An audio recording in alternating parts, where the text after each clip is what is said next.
I remember when we were an X-Men show. Sure not now. I don't. Unless the X-Men want to start learning super cool moves by grabbing weapons.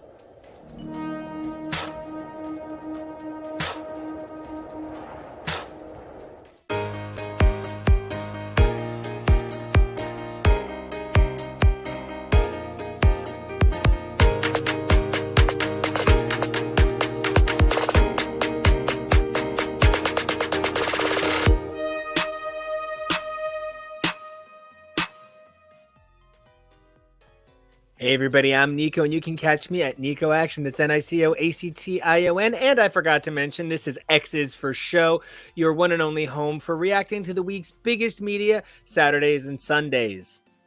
And I'm TK. You can find me over on Twitter and Instagram at xnateXgrayX.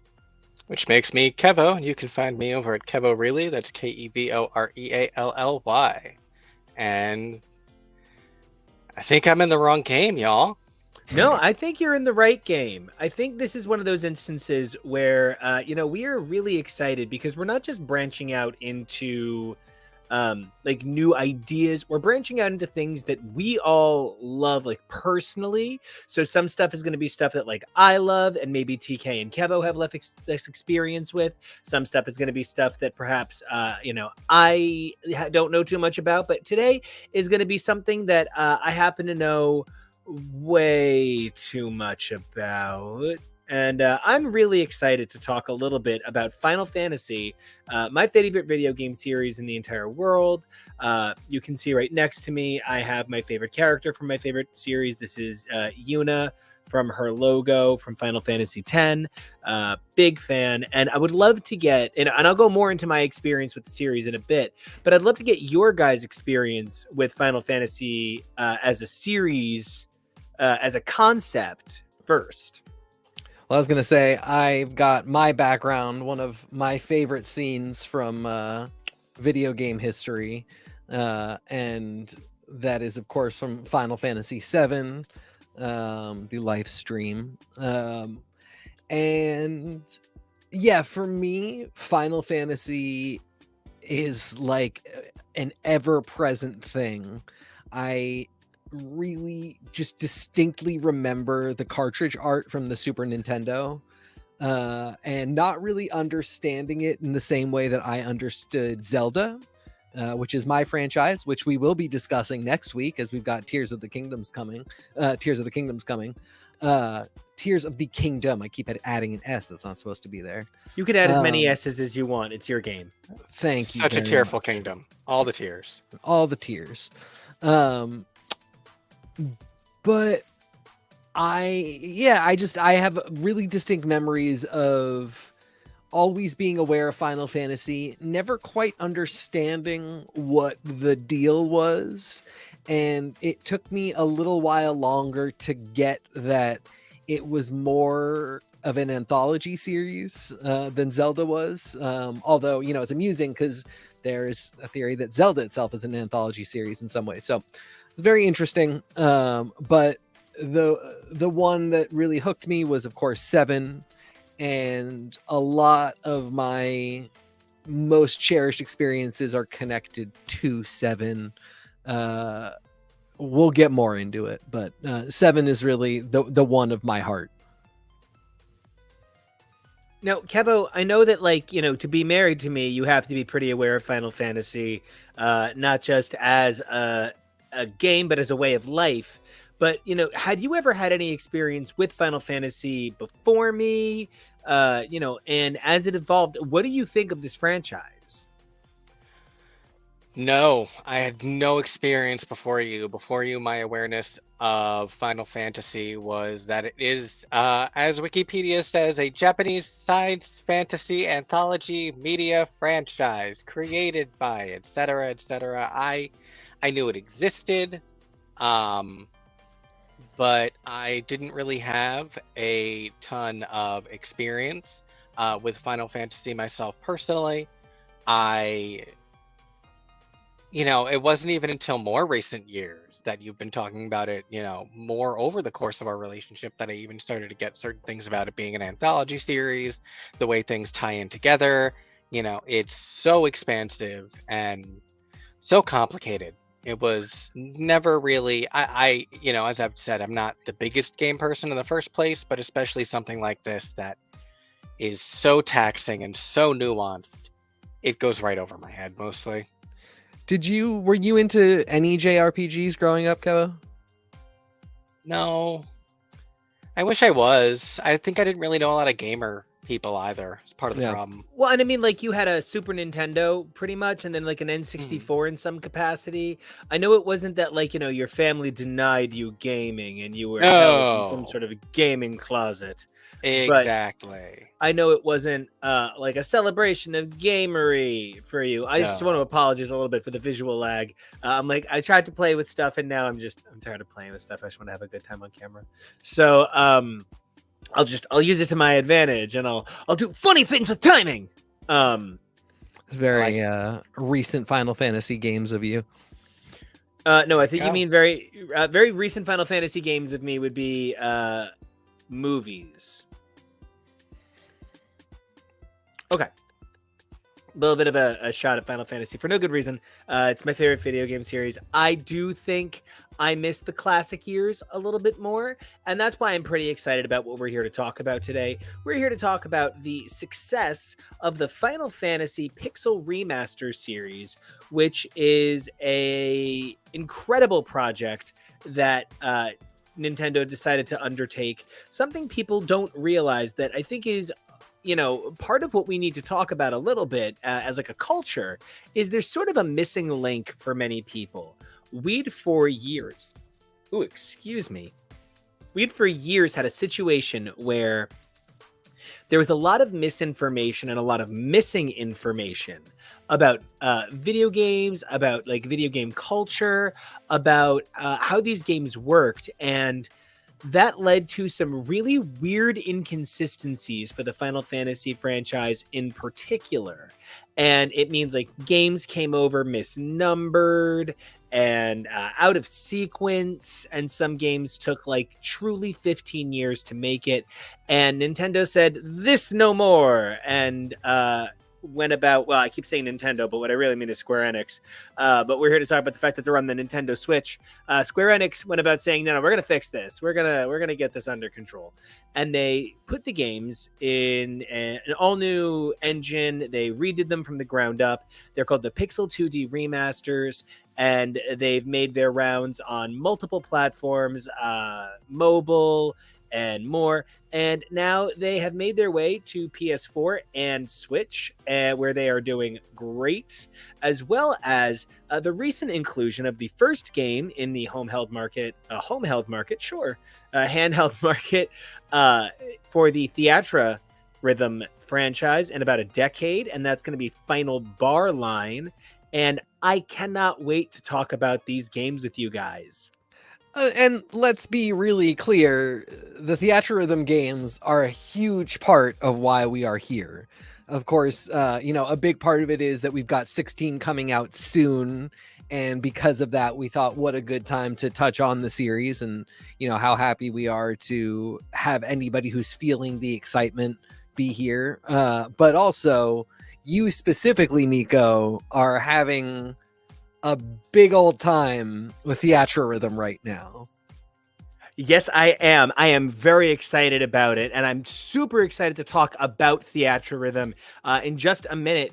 But, one of the big things I want to ask a little bit about is one of the problems I think that we have with managing Final Fantasy and the nature of these games is like the breadth of them. And I know we're going to make our way over to Zelda in just a little bit, but one of my big questions for you, TK, becomes how do you feel about things like Theatrhythm, where they bounce on over to this sort of parallel world of almost like Super Mario Brothers 3, like theatrical play? Yeah, I was going to say.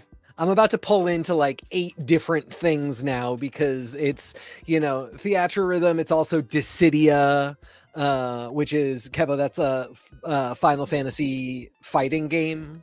So it's a similar concept insofar as it's characters from all over the different Final Fantasy games, but fighting rather than a rhythm game. And A little bit more so like for me, Pokemon fighting than like it's fighting like Pokken. Mhm. For me, I love a rhythm game, but I'm not the biggest Final Fantasy person, and I'm not so deep into Final Fantasy music lore that that really kills me. And that's been like one of the great things watching Nico play these is he really goes for the Final Fantasy music. We're both video game music lovers, but he really knows the Final Fantasy music. And folks who are watching or listening at home, you will hear some music in the background that are some Final Fantasy themes that Nico has personally reworked and performed. Those are our loops for today, and I think they're pretty fantastic. Yeah, For me, the quick aside here is that life changed for me completely when a few years ago I played the game Crypt of the Necrodancer, which is a fantastic rhythm platformer.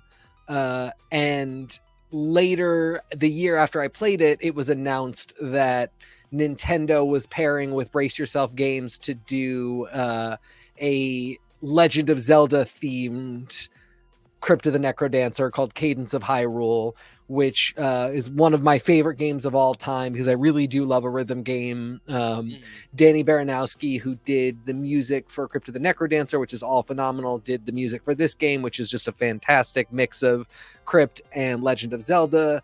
And so the point of that being that, like, for me, there is a rhythm game out there that just absolutely changed my world.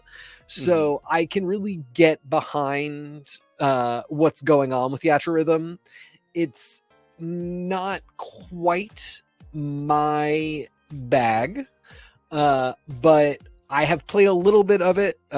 Similarly, the Shin Megami Tensei and Persona games have the same thing as Zelda. They have a fighting franchise, which is Arena, and they have a rhythm game franchise as well. It's the same thing as the Theatrhythm games, where it's characters from all the different Persona games put together for this different style of game. And I really respect when any franchise has the kind of build out where they can do these kind of silly alternate universe what if everybody knew each other. I love it for Smash too. Smash is not a coherent like meta world because Kirby can't be in the same world as Earthbound. That's insane. But I love the little Secret Wars world that we've got where all of that is happening and can work for this little slice of game. So yeah, for me, I don't have the most experience of Theatrhythm, but I relate to it a lot insofar as I see why it is great, and seeing Nico's passion for it, it's extra special to me in that way. And I was saying to him as I was watching him play, I love that this exists because I know that rhythm games are popular, and because the Final Fantasy library of music is so wide and so well known. It really is something that is so ideally suited for it. Yeah. Now, I just want to jump in. Hold on. I just want to jump in with all of those comments that I left in the chat, and nobody flashed me on the screen. You don't flash every comment on the screen. But I said so many things. Welcome to the audience. I was monologuing. Yeah. But let us review. She is the music of Final Fantasy is the Manhattan to Ooh, you're a real New Yorker.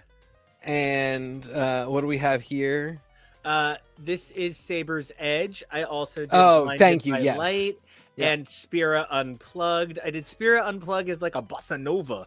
Yes. I did I put in some like Zelda-ish drums on some like NES 8-bitsy sounds for Saber's Edge, and I simp for Lightning really hard, like Hurt Me Mommy or whatever she wants. Lady with a gun blade, what can I do? Not much. So I really leaned into the piano excellence of Blinded by Light, and that'll be up in a bit. I can't wait. All right. I want to say that this episode could not be possible without the amazing folks at Final Fantasy Union. They are like my favorite channel for Final Fantasy stuff. They are so great. They did a beautiful book that I kickstarted. Legacy of the Crystal. So great. One of the things I love about it is that it goes out of its way to make a lot of, let's be honest, kind of like hard to care about games really easy to digest really quickly. Okay, Final Fantasy. I wanna talk for a minute about the that guy in the room, right? So you kind of can't talk Final Fantasy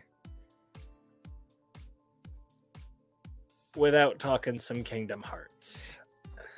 Stop. You absolutely can. It is not common anymore. I think what he means is he don't want to. He doesn't want to. Exactly. The overlap is brilliant and beautiful. Beautiful. But And strong. You absolutely can talk about one without the other. No, but here's what I do think is important to remember. The nature of Final Fantasy is like, what is a Final Fantasy? It is like, as it's been explained to me, because I remember I got into Final Fantasy because I really, really wanted to bang this twink. And I was like 16 and he was like 16, and he and all of his female friends were gamers. And they were like, no, if you want to hang with us, you got a game. So And this I is even after 7. Like, you didn't, no Spirits Within, no 7, no Super Nintendo.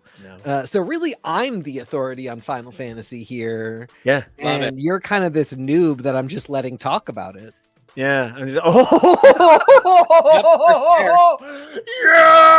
It's done. I am the boss. And by the way, dear viewer or listener, that we are not just simply doing a show where I dramatically reenact scenes from either Spirits Within, Final Fantasy VII Advent Children, or Kingsglaive is a favor that I'm doing to the world, but I can't promise it's forever.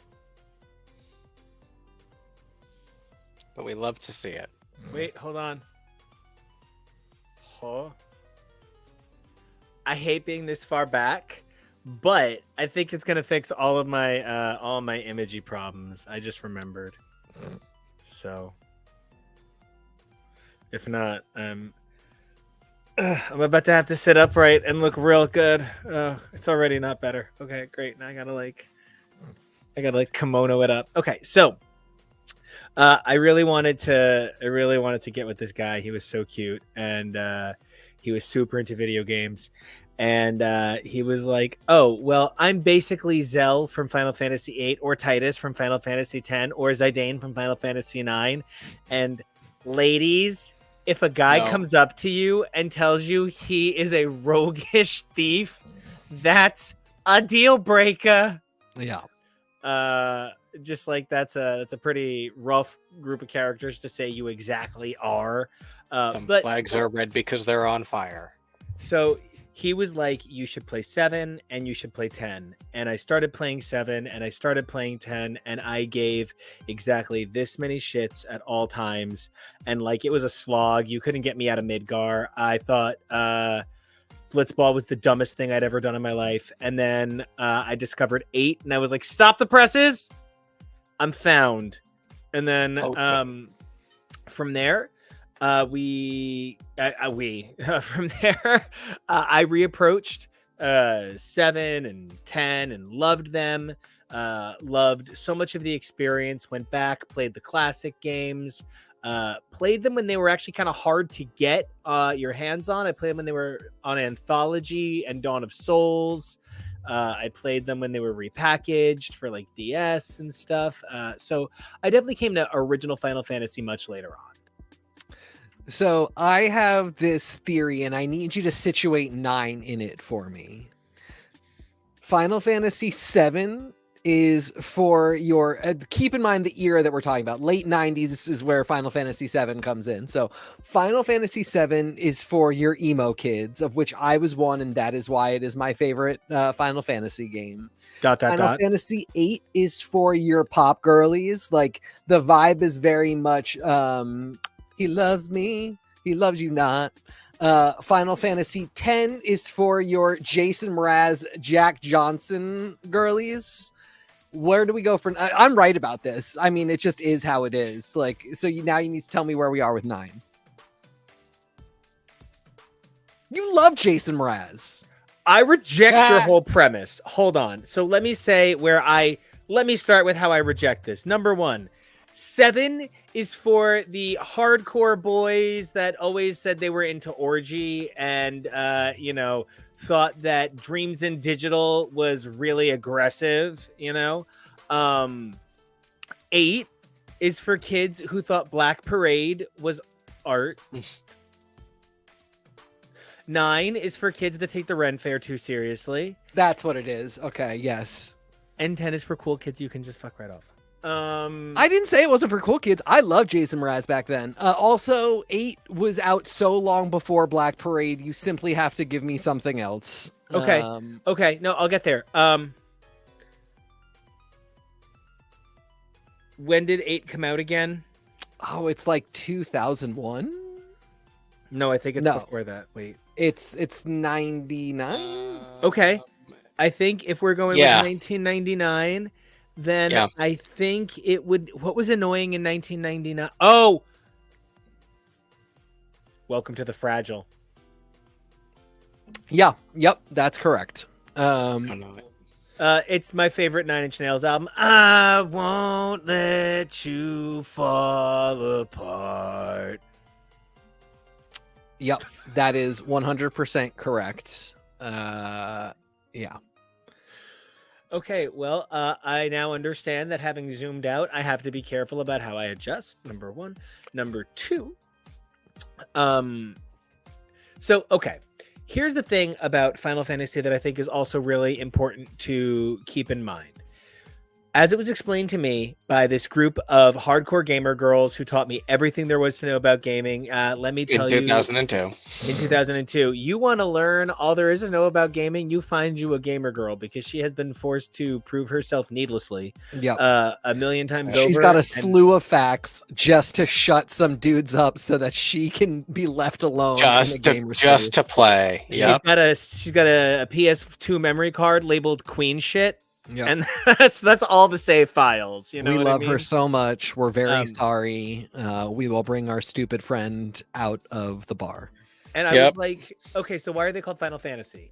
And Caitlin, she goes, I don't know. It's because it's kind of like it's the Final Fantasy for each world. Like, the world is about to die, and like the only thing this world wants to do is not die. And like it's sort of like the game is the Final Fantasy each world has to survive.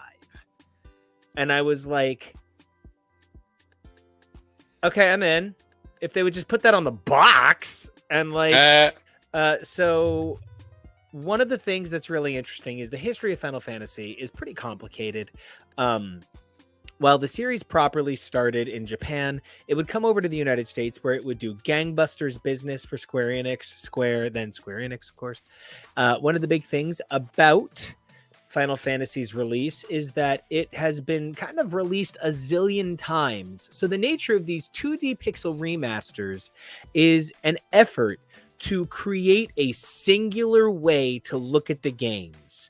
You know, there's a lot of focus right now on the success of Final Fantasy VII Remake, which is exactly what it says. You know, so many games are just sort of like remastered, and that's really cool. I'm glad games get remastered because it's not like an album where you just like, you know, I don't think anything is going to come out after digital. What, Brain Implant? You know, what else is there other than the music's on the internet? The next form of video game is always bringing it to the next system. So I think the fact that Japan as a community and as a culture, in terms of their gaming, do not overly concern themselves with gaming preservation as an art. And I respect that greatly, even if it's not how I align my identity as a gamer or as a historian. as a historian, I really believe in the sanctity of every iteration. So knowing that for so many years, so many people could not really play a succinct way to get to a lot of these games. For 7, you could play downloads of it. That was easy, but some of these earlier games are pretty rough. These pixel remasters are exactly what they say on the box. They're essentially remasters, whereas 7 is a remake. It is a new story. The characters have new motivations, but this is how can we refine the story? And even if you're not a gamer, even if you're not like a Final Fantasy person, how do you guys feel about a medium that needs to take a minute and say, hey, I want to know how we can update this story onto the next platform? And, just to give everybody a little bit of context for argument's sake, the most successful film of all time, Avatar, I think it's still Avatar, the first one, right? Yeah. Has made half as much money as Grand Theft Auto 5. You want to get into it first, Kevo? No, you can go. Okay. So a few things to keep in mind. The order that the pixel remasters are in is now kind of the universally understood Final Fantasy order.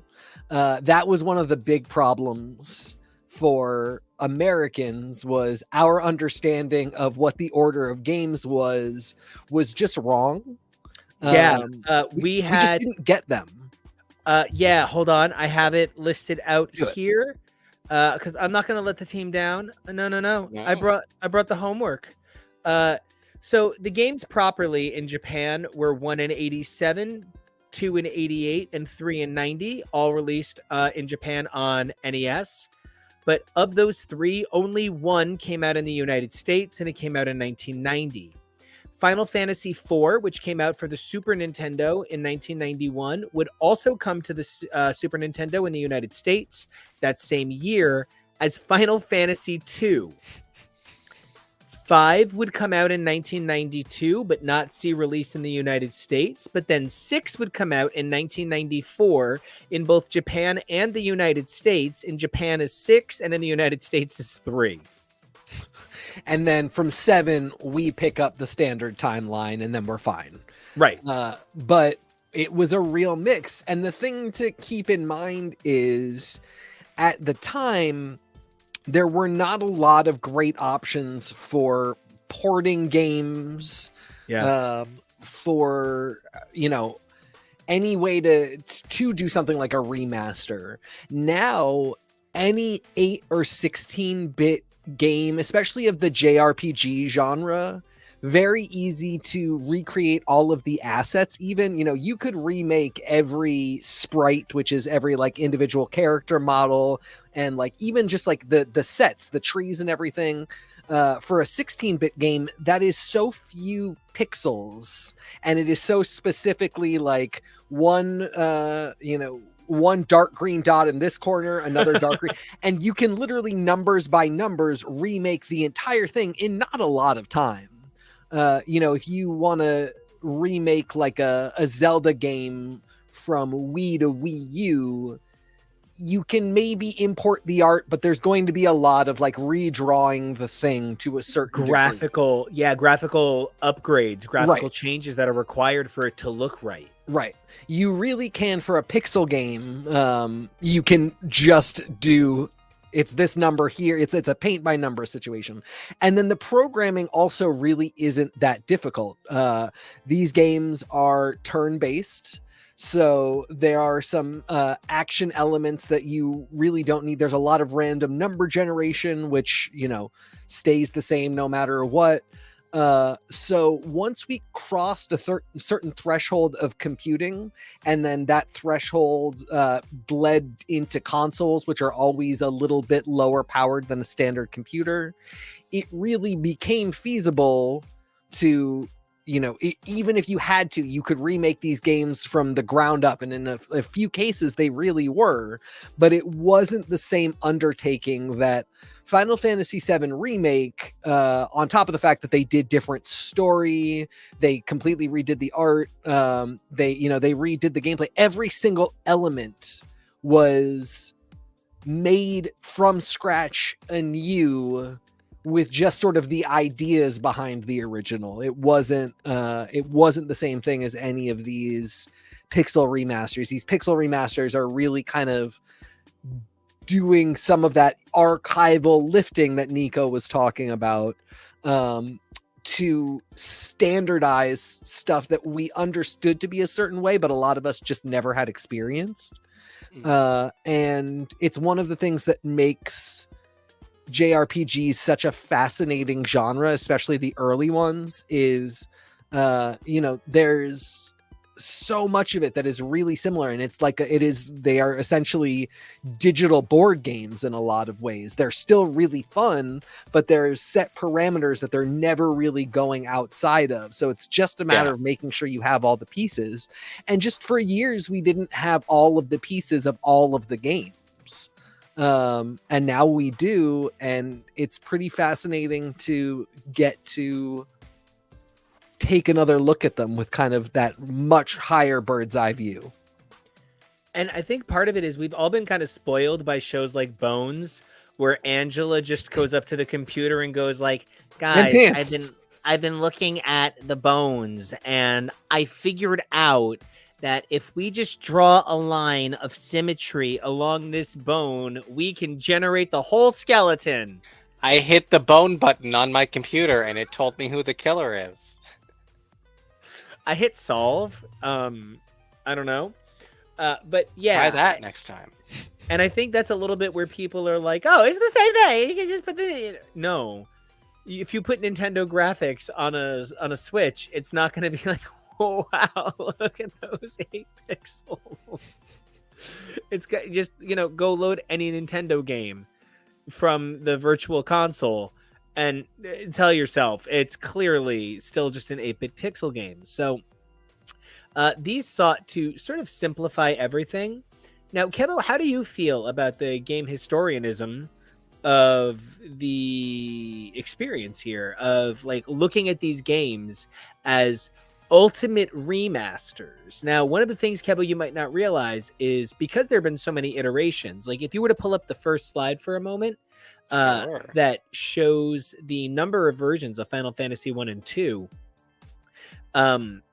it's really crazy to think that each one of these is not identical. So when I say like they can be different, like the Game Boy Advance version has additional characters. Mm-hmm. It has additional dungeons. It has additional abilities, and it loses some other ones. And then some of this comes and goes over the course of editions. The Pixel remasters released in 2023 are actually significantly different than the Pixel remasters released in 2021. So we're talking about a best parts version of a best parts version of a best parts version. How does that feel to you as a non-gamer? Although I see Teek's got some let me throw one idea at you as well to fold in. This is sort of a George Lucas's special edition. When we talk about the Pixel remasters, there's a little bit of like, it's not just restoring them to playability in our current world. There is a little bit of, as Nico mentioned, like adding this extra content is a little bit like, oh, if only we'd had 64-bit computing in 1987, I would have made this game totally differently. Yeah. Like, of course you would have. We all would have done things differently. No one will ever need more than 64 bits of RAM. It's what the initial Star Wars special editions were back in the 90s. It was a lot of, if I had computers back then, this is how I would have done things slightly different with the Star Wars is. Yeah. And, I certainly respect that. I think there are a lot of people who get pretty stroppy about making changes like that and leaving things the way they are. But, also, if it's your own art, If it's the company who made it, if it's the people who made it who want to go back and do it, is something especially where I'm like, leave people alone. And I think trying to make sure that these things are preserved for posterity is super cool and super important. Now, I need to add one more thing about Final Fantasy. Not only is the music the fifth girl, but if there's a Stanford Blatch of Final Fantasy, it is the absurd relogoing of those original games. So some of those early logos are just like bad sword and sorcery covers. They get updates, they get upgraded, they wind up looking a lot better, ballyhoo. But the thing that I can't help but notice is the iterations of those first few logos. Some of them are just so impossible to really tell what we're looking at. Kevo, if we could bring that screen back up. Some of these, you just like, you really can't even tell what you're looking at. And I'm not even talking about the, the clearly non-English lettering, but that Final Fantasy II logo a little bit further down that looks like somebody tried writing Street Fighter with just wishes and regret. This looks like Sailor Moon. I can't even read what it says, but I know it says Final. I actually went to go trace it on my screen, like that would help anybody. FINALFANTASY.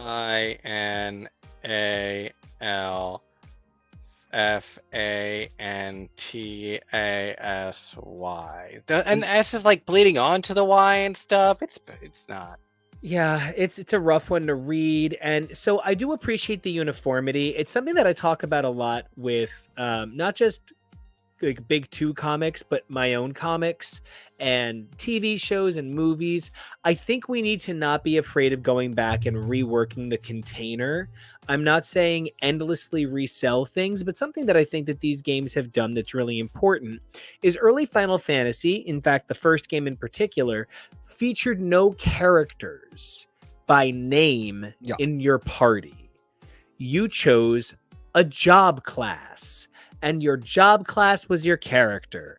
You had the warrior, or you had the thief, or you had the red mage, or you had the black mage.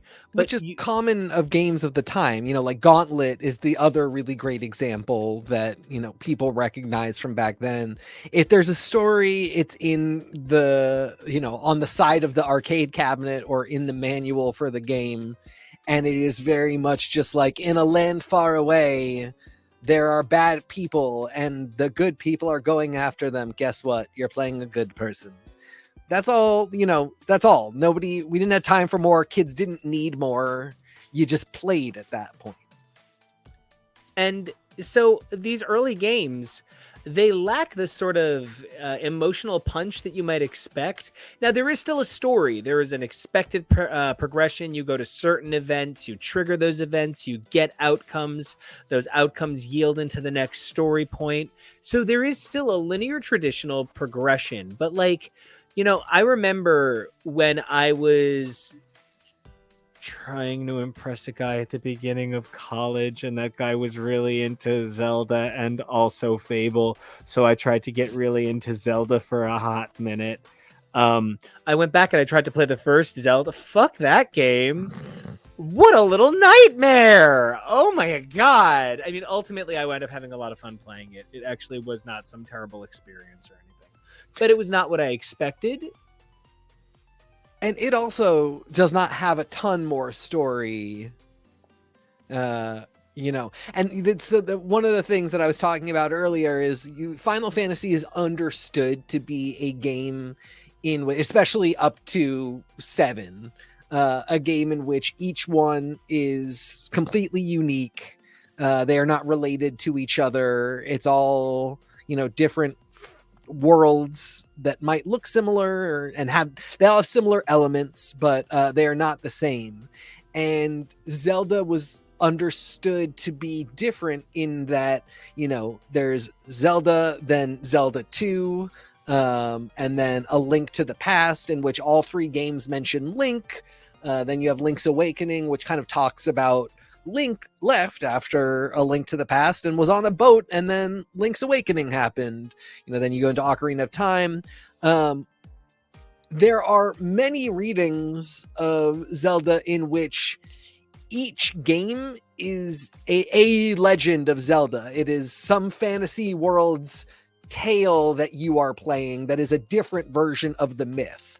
So, like Final Fantasy, each game is actually completely unique and not related to the others, except that they contain the same mythological elements: the princess, the warrior, the enemy, you know, those each having a piece of the Triforce.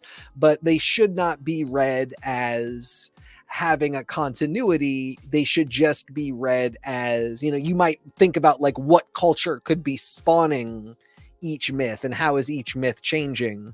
But it's always been interesting to me that for such a long time people were fine with that for Final Fantasy. There was no need to figure out how 1 was a sequel to 2 was a sequel to 3, and it was only when Final Fantasy started specifically saying this is 10, this is 10-2, the sequel to 10, that it started having sequels. When they started the Fabula Nova Crystallis series, they introduced a whole other world within their multiple worlds of Final Fantasy.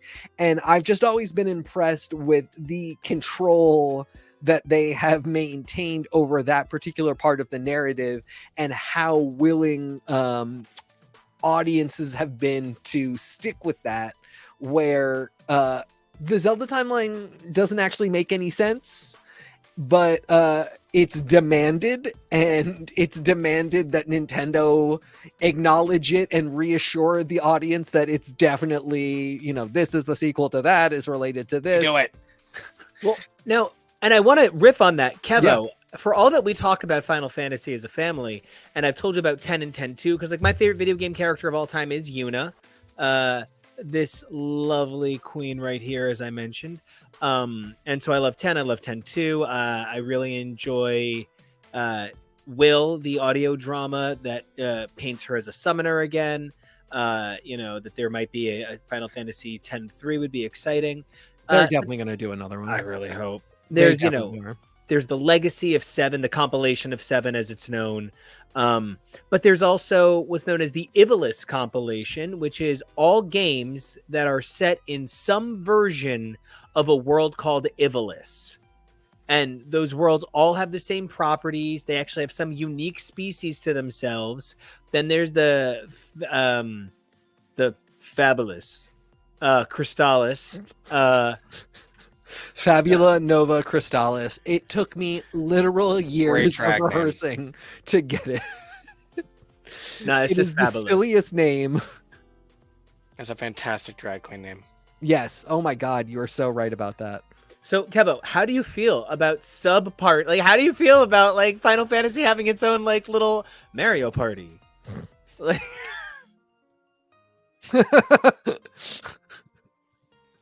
so much, guys. I mean, does it interest you at all? Like, not even like, do you want to play the games, but like, do you have any inclination to? I know, like, you are a big wikier.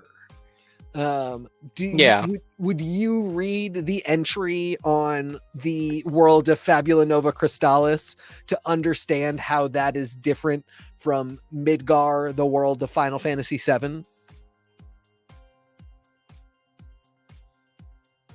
I don't know what it is. Okay. And I think because it is a inherently gaming world where the gameplay is something that I am so far removed from. Like Mario behind me is different because it's such a kiddie game. Whereas Final Fantasy is so heavy and about fighting and about building up your stats and going on quests and learning all these things, and it's too much for my brain. I don't know that it's not all pretty about colors fighting. the same way. It's a lot about finding yourself. You just say it's not about fighting? It could be called Finding Yourself Fantasy. It's not, though. But it's not. Well, it's not called Fighting Fantasy either. Actually, it was going to be called Fighting Fantasy. But there was a copyright problem, so it got called Final Fantasy. Now, Nico, Are you interested in Stranger of Paradise, the Final Fantasy game that just came out, that is the sort of reinterpretation, retelling of the first Final Fantasy game, which, as we have just said, does not have really a plot. It has character types, it has a setting, but you are just doing the next step, and that is the same thing as Zelda. Like we said, 8-bit games don't have that, but Stranger of Paradise has now gone, and it's made clear that this is not a remake of the first Final Fantasy game with better graphics, the way that 7 is. This is a interpretation that actually, spoiler alert audience, is kind of a prequel / explanation for certain things in that original Final Fantasy game. But does that at all interest you, delving into that? No, and here's why. Yeah, no. I'm not interested in it, in part because I'm ready to move forward. And I feel like something that happened at some point is Final Fantasy began to understand a sort of truth that the fact that these are numbered is sort of the same situation Doctor Who has, where they're just numbered because they're numbered. But really, they could be called like Dr. Science, Dr. Adventure, Dr. whatever. And as long as that adjective was their name, you'd know. And you could call it Final Fantasy Warriors of Light, Final Fantasy The Return, Final Fantasy, I don't know, more crystal shit for number 3. And then you get to Final Fantasy 7 and you could call it Final Fantasy Midgar. You could call 8 Final Fantasy Seed. So the number could just as easily be like a color. Yeah. And by that virtue, I think what Final Fantasy has managed to do in a really like kind of stealthing you way is they've managed to sneak in the idea that it's all one thing when it's not. And that's not something we really see culturally being done. So I want to just say really quick, the title of this video, and Kevo, please, by all means, mark it 4715. Are these games worth it? Yes. And here's why, right? What we have with Pixel Remaster 1 that we don't have with Stranger of Paradise is when Disney set out to create cartoons, right? It's called Disneyland, which is a Modern Family reference. But when Walt Disney set out to create cartoons, he was creating cartoons to create cartoons. He was not thinking about an interpolated omniverse of storytelling. But ultimately, we find ourselves at an interpolated universe of storytelling. And Final Fantasy 1 and 2, 3, 4, 5, etc., that all coming together in the form of Dissidia, in the form of Ehrgeiz, in the form of Theatrhythm, in the form of Kingdom Hearts, in the form of all of these metaversal things are already giving us the opportunity to bring these characters together. And in the re-envisioning that each one of these iterations that Kevo has so lovingly prepared these slides for, they give you the opportunity to refine that story, sort of the way comic book retellings allow you to refine that story. But what Stranger of Paradise seeks to do is Stranger of Paradise seeks to create an ultimate universe for Final Fantasy 1 per se, where it's an alternate interpretation and it's a redefinition of the parameters. I'm not looking for the parameters to be redefined. I'm looking for the parameters to be updated. It's not just that I think gaming has come 20 years. I've come 20 years. Can I be really real with you? I have not finished Final Fantasy IX ever. I could never do it. It is not for me. I do not love it. I like it a lot. Give it a B+. Big fan of the music, of the storytelling. It's just not my aesthetic. They all look like puppets. I don't particularly love puppets, to be really fucking honest with you. I don't love puppets, okay? And they all look like puppets. Although I do find Quina to be the most likable character in a Final Fantasy. She just wants to eat everything. So, like you. Like me, yeah. So, I think what I'm getting at, all said and done, is Final Fantasy IX was updated to include a never die and no encounters mode. So you can't unlock all the best stuff, but if what you want to do is just play through the game and be able to just button mash something to death. No random encounters. No random encounters. Right. No dying. Right. Unlimited health. Voluntarily walk into every battle you want. You're not going to die. You know it's safe. You're not going to die. You just got to figure out how to get through it. But I don't have 68 hours anymore. Yeah. I just don't. And so these quality of life improvements, they make these games available to me in a way that they would never be, unlike a movie, which I can just hit play.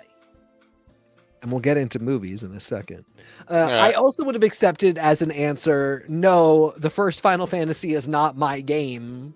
And I don't really care about, even doing an expanded riff on it in the future for PS5, because that's also kind of another really big point with Final Fantasy.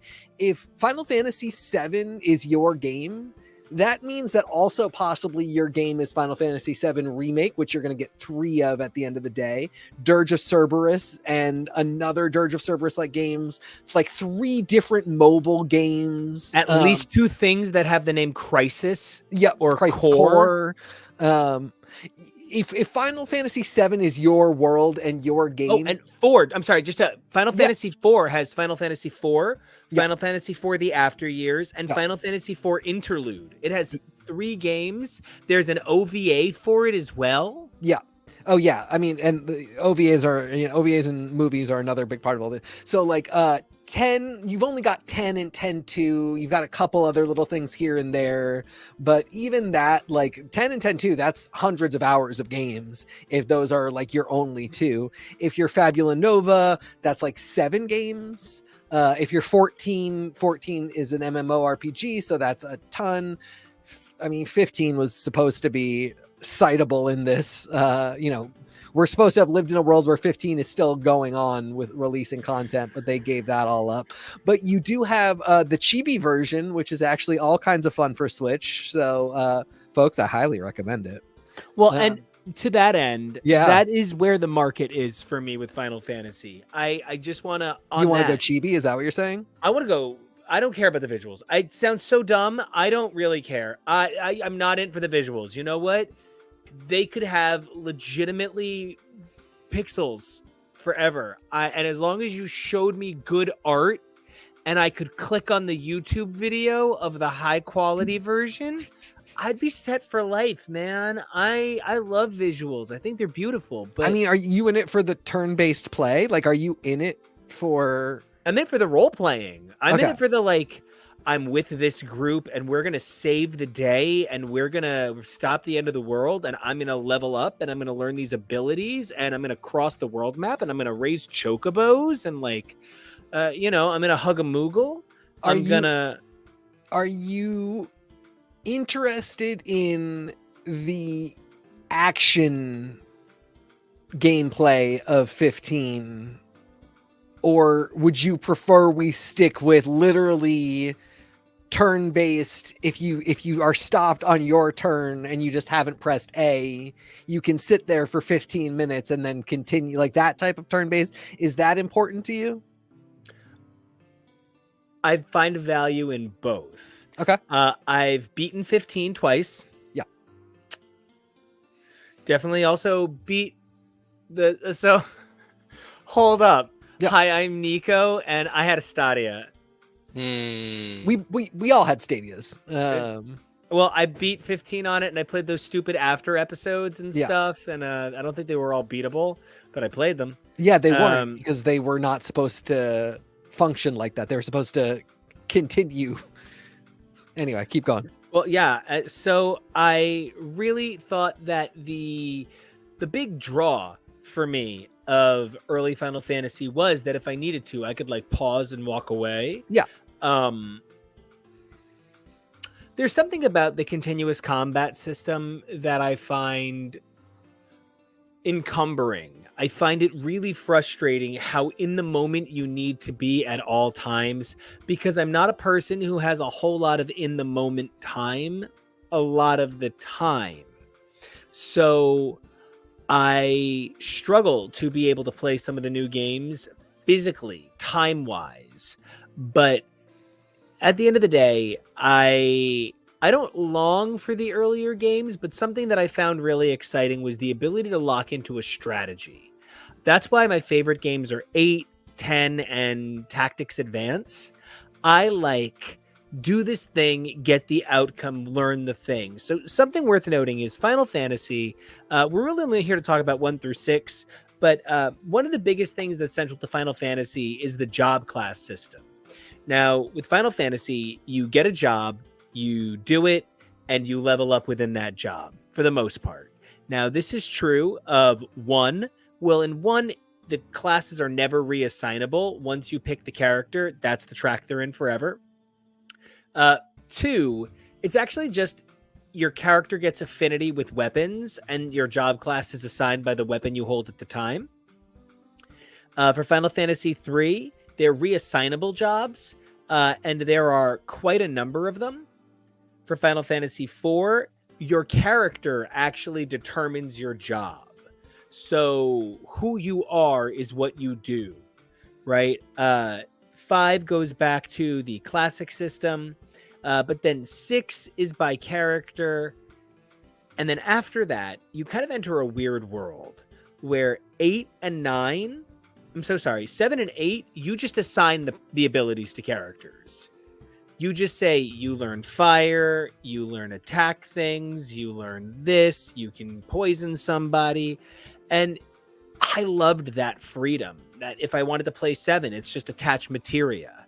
If I wanted to play 8, it's junction. But listen, if you're junctioning and you're casting magic from your stock, we need to have a conversation. All casting should be done from casting at the time or using summons. Yeah. Do not cast your stock.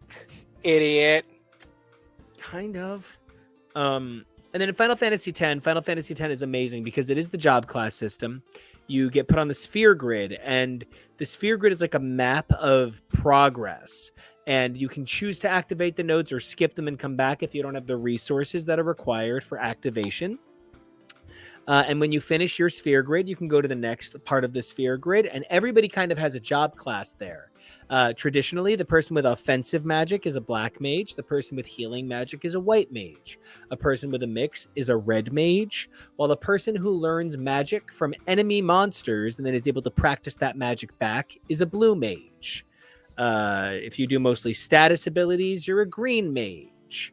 Then there's time mage. There's whole systems of these things. And in Final Fantasy X, without specifically defining them so intensely, you sort of had that system again with characters like Auron representing the warrior, Yuna being a white mage crossed with a summoner, Riku obviously being the thief, Kimari being a blue mage. So you did have a huge amount of that in Final Fantasy X where the characters are built in with abilities. It's not that after 10 I stopped caring, but 11, 12, 13, 14, 15, they've each in their own way received so many revisionings. Like I think 13 has 5 games to itself at this point. I think it's actually 7. Oh my God. It becomes almost exclusionary. Yeah. And, it's worth noting too that 7 does not have the job class system, but it's very apparent, like as with 10, you can see what each character is supposed to be. And then it's 12, right? That does kind of like a different version of the job class system. For the second one, yeah, Zodiac Age is a complete reimagining of the job class system. Yeah. So, they have figured out how to play around with it in ways that honor what came before. And it goes back to that thing where in the earlier games, that type of functional gameplay is a little more important because there is no story. or there's very little story. You're not going to do cutscenes. You're not going to do kind of like sprawling sets that will tell story in and of themselves. You're not going to even do a lot of NPC chatter. So having other functions within the game that sort of allow for another lateral expansiveness makes up for or is kind of a substitute for the lack of novel storytelling that comes later. But then when you have that storytelling, it becomes a lot easier to put character traits into any of the characters that allow you to say like, oh, this is very clearly how we're picking up the tradition of job class. Yeah. I mean, I think one of the big things that the gaming community is kind of coming into is the acceptance of tradition and like the way these things evolve over time, and how that evolution plays a really big part into our understanding of these games. Now, I can't wait to talk a little bit more about the classic Pixel remasters and then talk a bit about the Theatrhythm, but we're going to take a quick commercial break and we will be right back. Don't forget to like, subscribe, click on my face, whatever.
Oh, I didn't do the intro. That's fine. Hi. Here, wait, I'll do it real quick. I said I was ready. And we're back. And we're back. Turning off thank loop goodness. just turned it right off. Who knew? Out of nowhere, we were just suddenly happening, and it was a moment, and I was all about that moment, but I did not know that moment was coming. So, okay. Pixel remasters. Oh, I'm a little bit smoother now. This is everything I was dreaming of. Thank goodness. So, okay.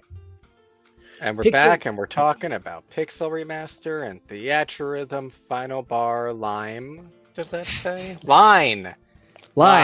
In the Final coconut. Bar Lime. So, are they worth it? Yeah. It's incredible that we have an opportunity to go back and see some of our favorite stories retold in a clear, linear way. Kind of best parts versioning. That's one of the toughest things about games like these, where, like we said, quality of life improvement, just a few other elements that go into making these games so important and vital is making sure that they always remain, while true to themselves, a reflection of the gameplay at the time, right? When you do a remaster of a classic record, right? When you go back and you take a look at, Garbage's 2.0, that was already engineered by Butch Vig. That's a guy who's considered one of the greatest producers of his age. A guy who was associated with Nirvana's Nevermind. That's the fucking man, right? So when you're updating that to today's standards, you have to be thinking about who's the man now, whose sound profiles wind up being exploratory for new artists. And while I don't think that the Final Fantasy 2D Pixel remasters can exactly be the Surf's Up that we never got in 1969, I do think, don't laugh at me, I do think they can be that edgy album that Katy Perry promised us all after her breakup with Russell, that instead we got Roar. Or Mariah Carey's alternative album. It's so good.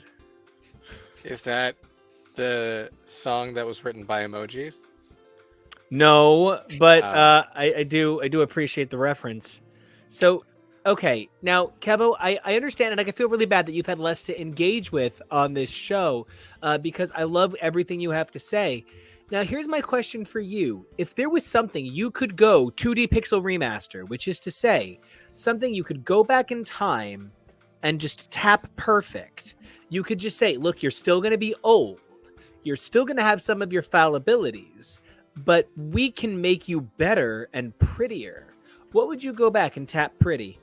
I'm going to sit on this and think about it because, yeah, there's a lot of things historically in fiction that I think would benefit well from that sort of treatment.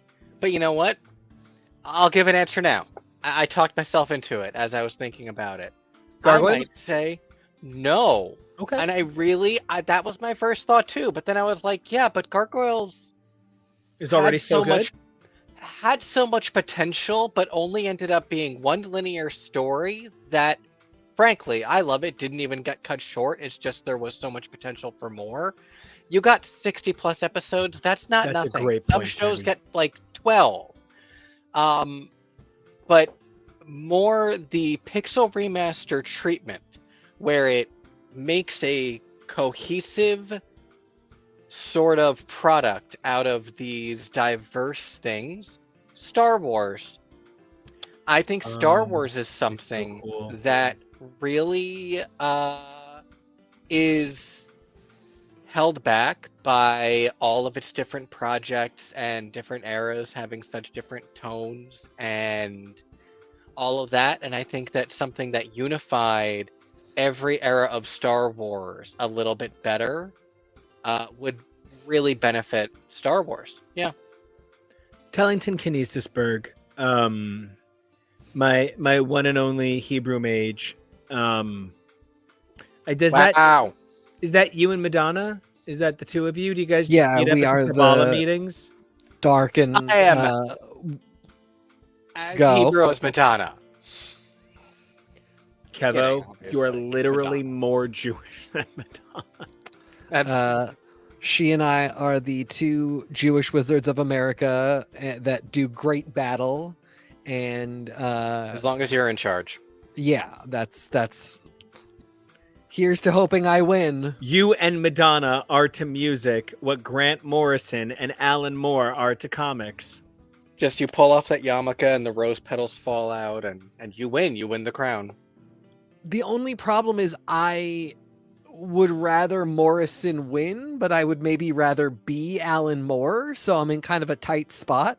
It's weird, but I would really, I don't even know how else to describe it. I would still feel like I won sexually losing as Grant Morrison. Yeah. Yeah.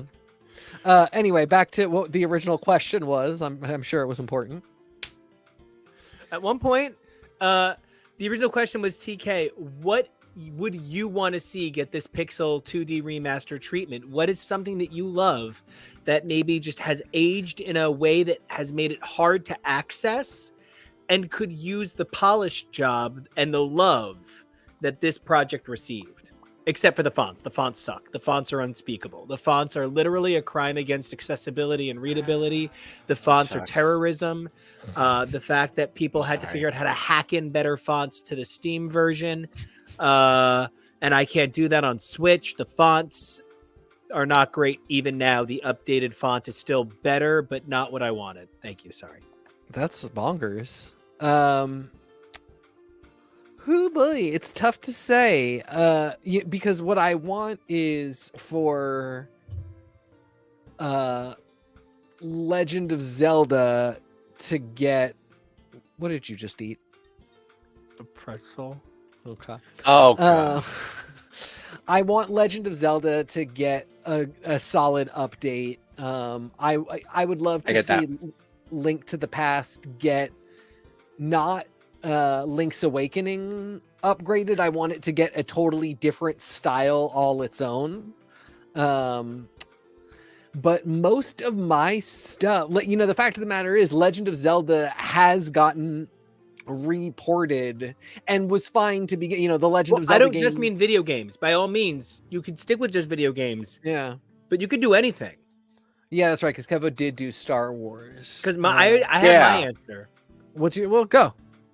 I think the thing that would most benefit from a 2D pixel remaster style treatment is taking the classic of X-Men and reworking it. If you start with, no disrespect to the great work from Stan and Jack and the other kings of comics that, the Neil Adams their work is incredible, and it speaks volumes about their ability that we're still discussing it today. But something that has occasionally not missed my attention is the formatting, the pacing. It's not the same. And even by 1975, it's not quite perfect. But by 1975, you're leaps and bounds closer. So, for me, I would love to see this sort of Pixel 2D remaster treatment interpolating the entirety of Mutantdom for that time. Something you could do with this is sort of like an episodic way to watch it. You could see what's going on with who. It's something I'm hoping we're able to do with some of our storytelling, where we're able to a little bit better paint a narrative picture.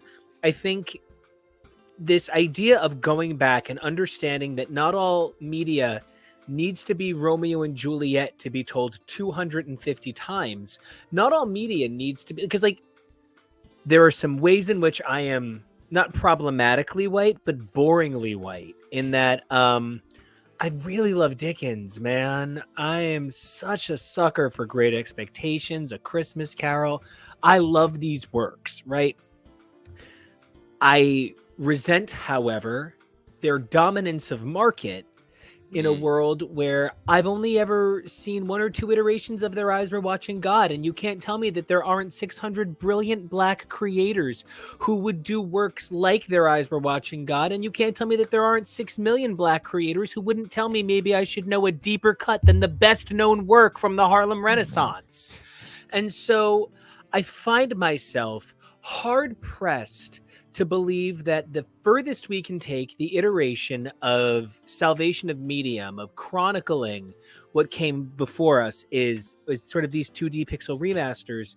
But I'm hard pressed to find anybody doing a better job. I look to the Pokemon Company and I see, Let's Go Eevee and Let's Go Pikachu, and I appreciate the ways in which those 2-day games gave me that experience again.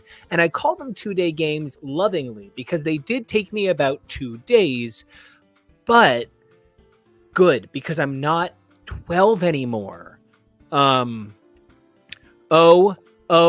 my God. Hey, Allie. Oh my God. Yes, I am so tactics. Do you want me to read it? Because it's long. Could you let me contribute. Thank you. Yeah.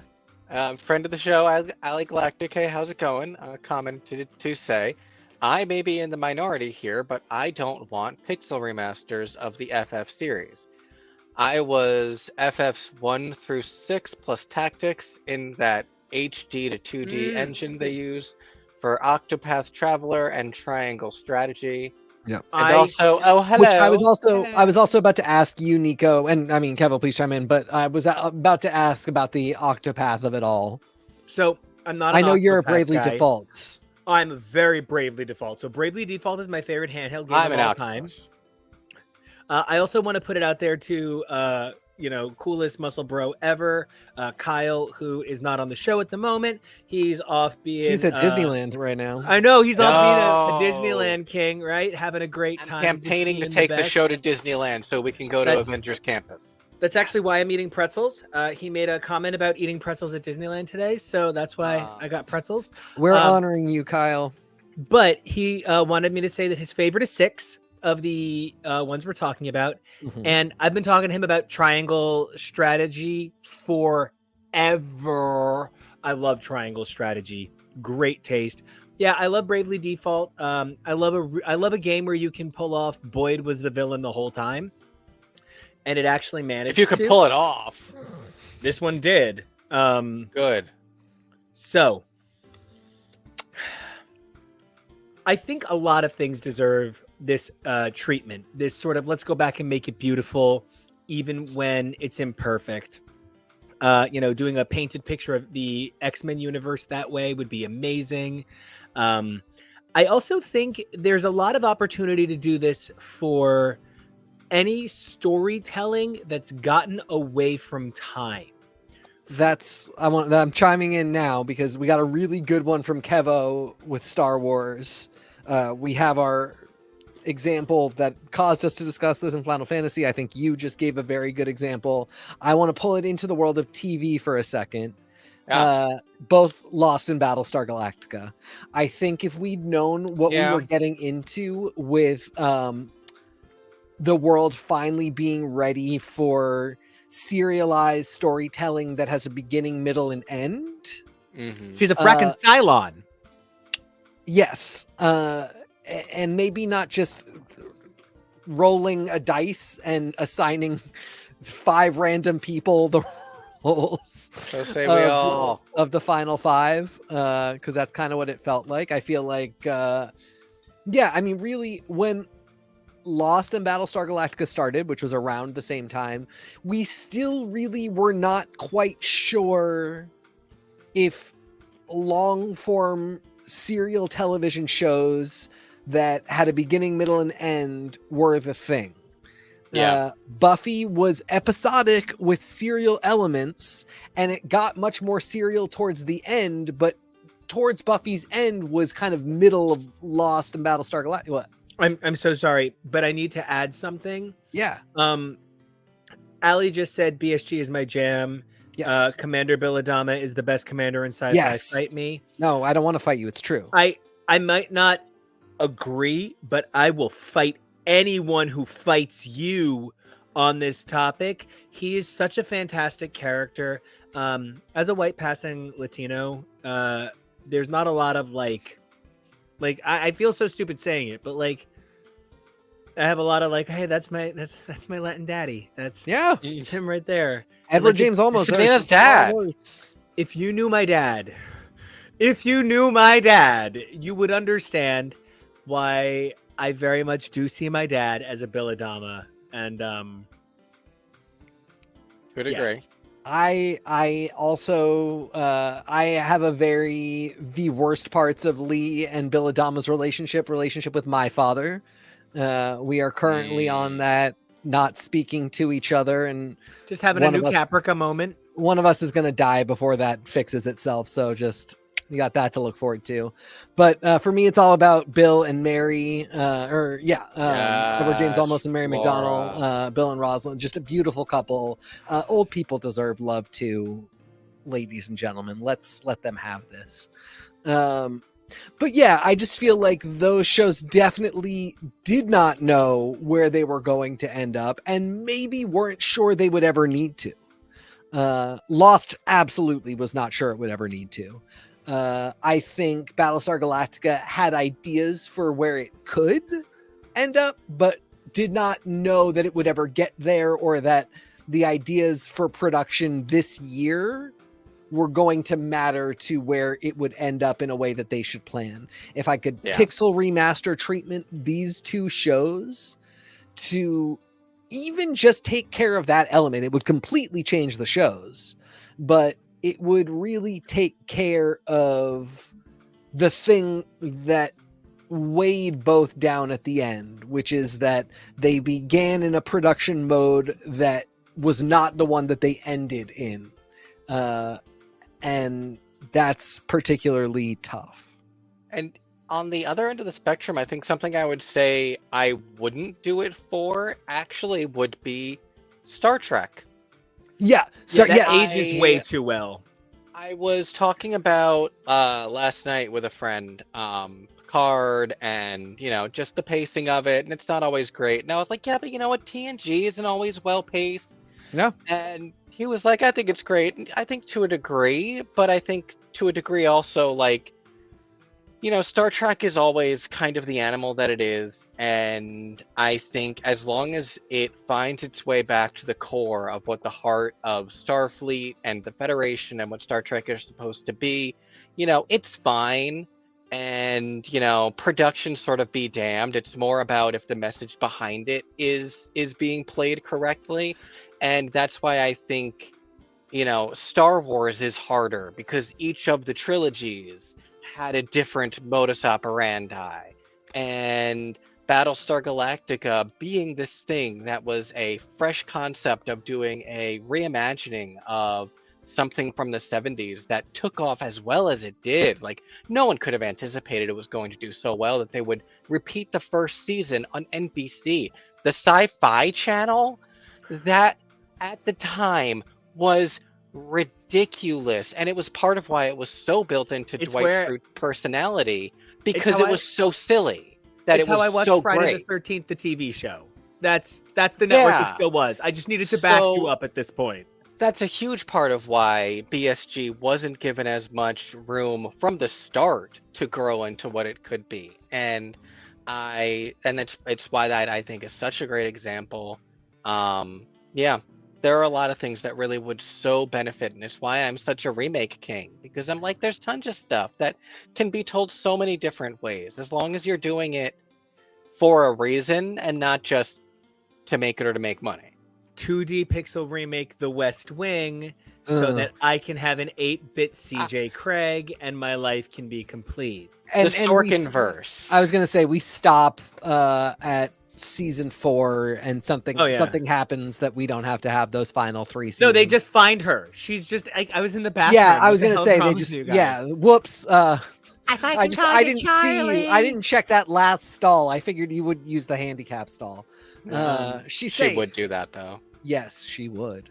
I think Star Trek is a brilliant example of why you wouldn't do it. Also because Star Trek, entirely episodic, that benefited from playing around with some serial elements, and Picard is a brilliant reflection of that, because Picard is the first time we do a season of The Next Generation that is fully serial, and it's lovely, but it doesn't quite work. Oh, hey, Jonah.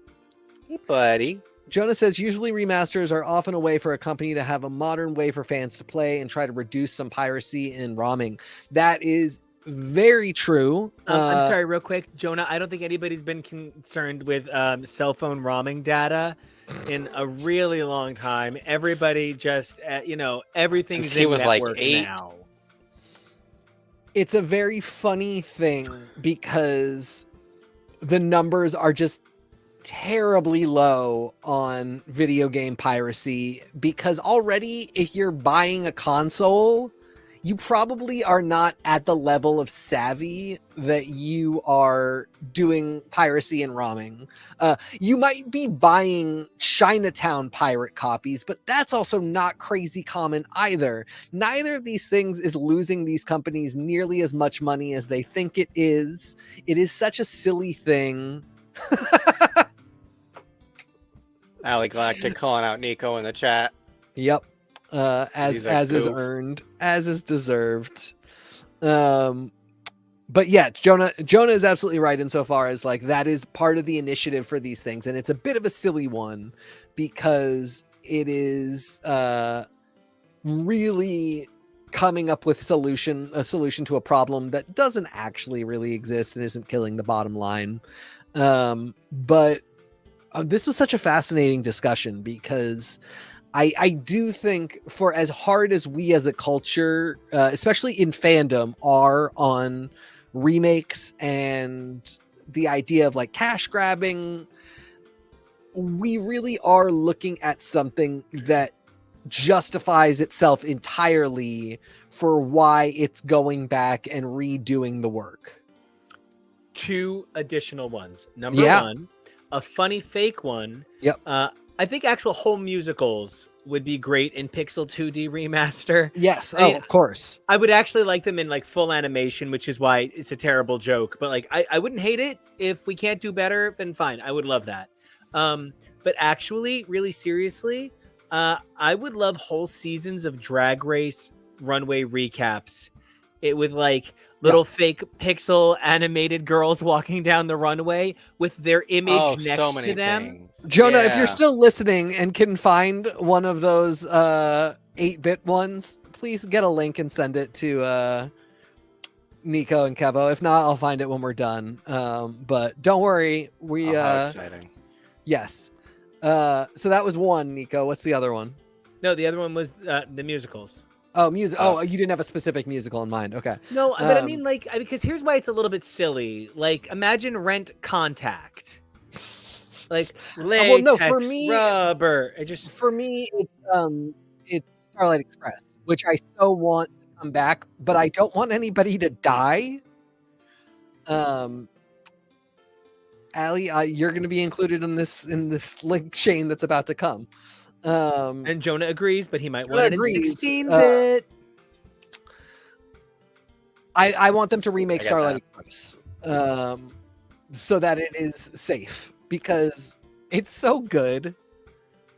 Wait, oh my god, the way you said so that it's safe, I got a little confused. I was like, wait, but he knows that that's not Spider-Man Turn Off the Dark. Snow Plower with the train. Snowpiercer. Yeah. I was like, do you think Starlight Express is Snowpiercer?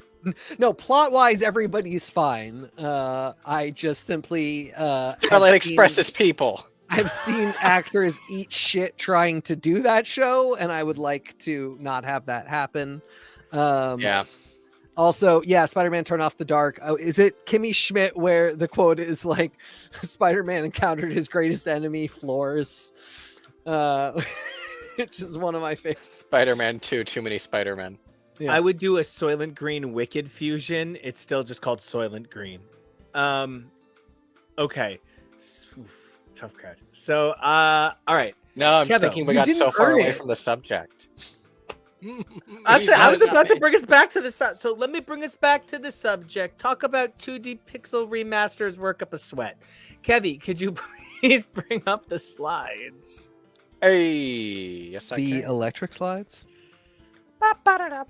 I used to say that every song has to be someone's favorite song, no matter how bad it is.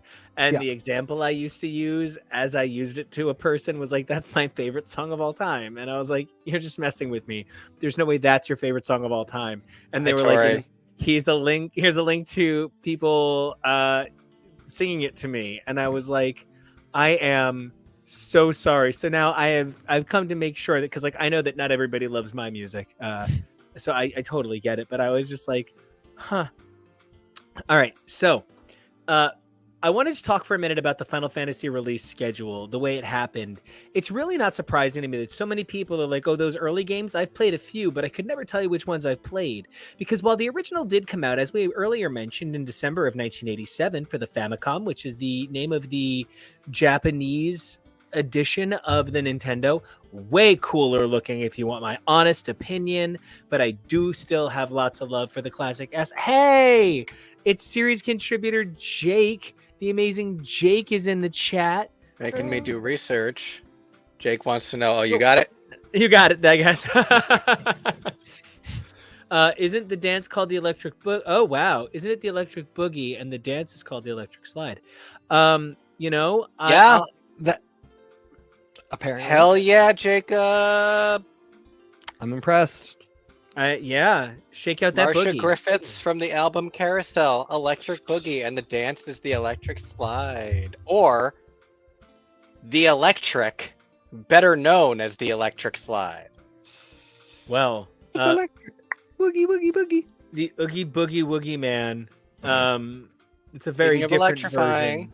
version of the Nightmare Before Christmas.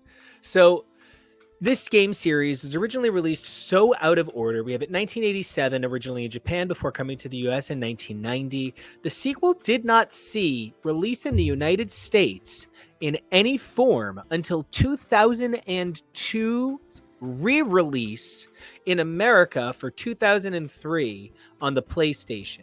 So no one had played Final Fantasy II natively in English. And I don't mean this aggressively, but perhaps that's how such a weird, ugly logo existed for so long. I actually am just such a huge green fan. one? Oh, I meant the hideous logo that we said we couldn't read for Final Fantasy II.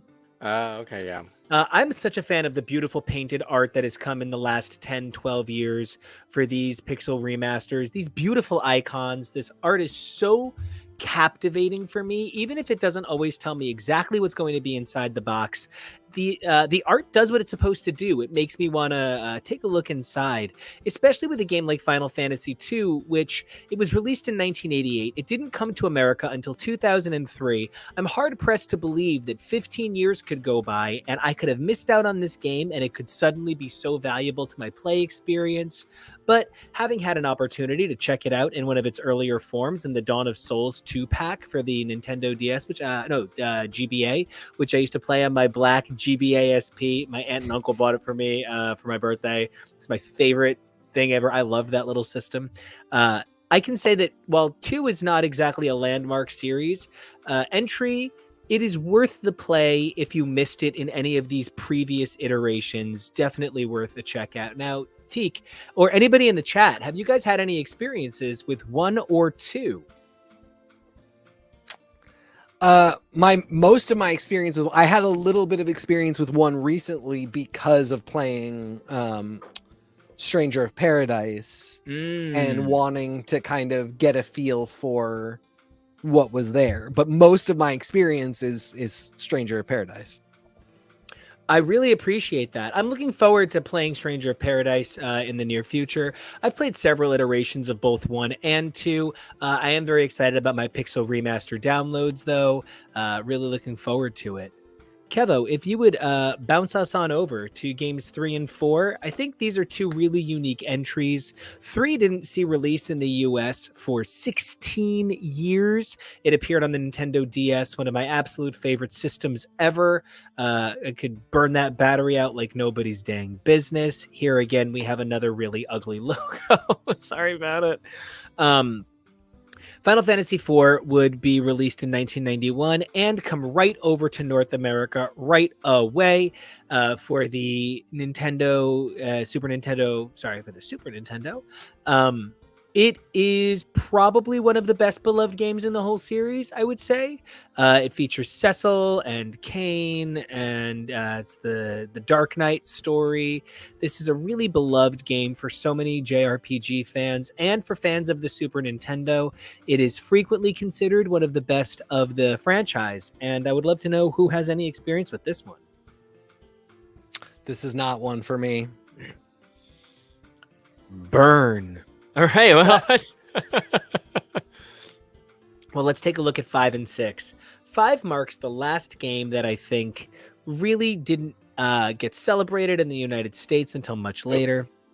Originally released in 1990 and later re-released in the United States in 1999. So sorry, 1982 and later released in 1999. This game is not one of the best loved of the franchise, but certainly one that people do have affinity for. And then 6. I think 6 kind of gave birth to the modern Final Fantasy game. 6 introduced us to the very linear lead with Terra and a huge cast.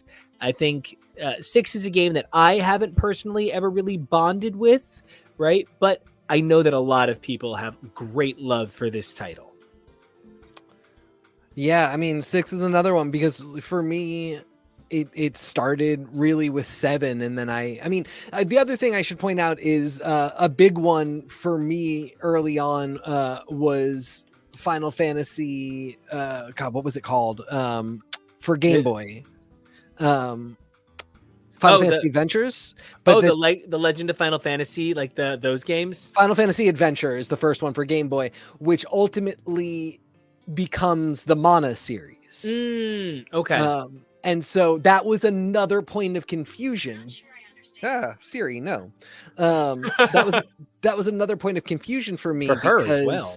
Final Fantasy Adventure comes out around the same time as Final Fantasy on Super Nintendo. They're not really related games either, and then from there it spins off into a whole series of games that aren't Final Fantasy games. That was another. I was trying to remember. There was another point of confusion besides the numbering changes for the Japanese shift over to America, and it's Final Fantasy Adventure and Legend of Final Fantasy, which is a separate thing. Yep. But yeah, Final Fantasy Adventure was one of my bigger early Final Fantasy games. No longer is one in the first place, and then I picked up the series again at 7. So 6 is another one that has kind of eluded me in the past. I wonder if a number could get denumbered. Like, could we see? Because I am going to say something, and I know what I'm saying. And Kevo, I'll get you something to put up, and I'll send it to you. But there's this theory out there that Final Fantasy VII and Final Fantasy X are connected. Yes. And do I think it was the intent? Certainly not. I do not believe this was the original idea behind the story, but there's a bit of proof hidden throughout the different elements. There's a character in Final Fantasy X-2, which is, of course, the follow-up that focuses on My Incredible Yuna, a character named Shinra. And Shinra is a gentleman who is looking to find how to harness the Pyreflies, the life force of the planet, to power machines. And his visual looks a whole lot like a picture that is ultimately included in the Final Fantasy VII remake that says that in fact that Shinra from 10-2 is in this game, and he is in this portrait, and his name is Shinra, and he is in the Shinra building. And there's a whole lot of reasons to believe that life force from 7 could be Pyreflies and life stream energy from 10. There's enough that you could even connect how Sin is the same thing that is Genova, right? Because one of the weirdest things about Final Fantasy VII, and I don't have time to get into it because it's not the episode. Not like I don't have time, just like it's not the episode. But you actually never really fight Sephiroth in Final Fantasy VII proper. You're always fighting Genova clones of Sephiroth, like Genova's imprint of Sephiroth. You see him in the Nibelheim incident in the past, but it's not really Sephiroth throughout 7.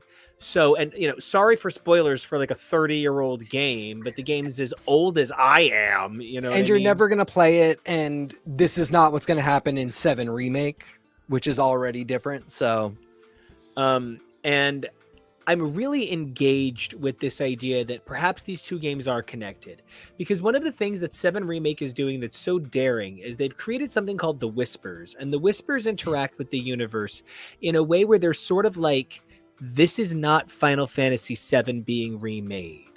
This is a separate creature altogether. It's almost as if it's aware of things like Advent Children, which is the follow-up film to 7, or maybe even the inclusion of Cloud and Sephiroth in the Hades Cup in Kingdom Hearts. There's a lot of awareness, metaversal awareness to the notions that are presented in Remake that leave me very engaged for the possibility of omniversal or metaversal storytelling that could connect 7 and 10.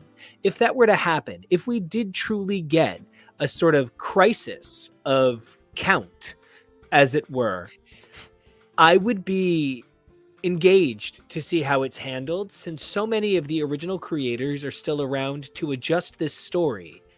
It would be really exciting to see creators who told such brave stories that defined a generation of storytellers get to redefine a medium in a new way.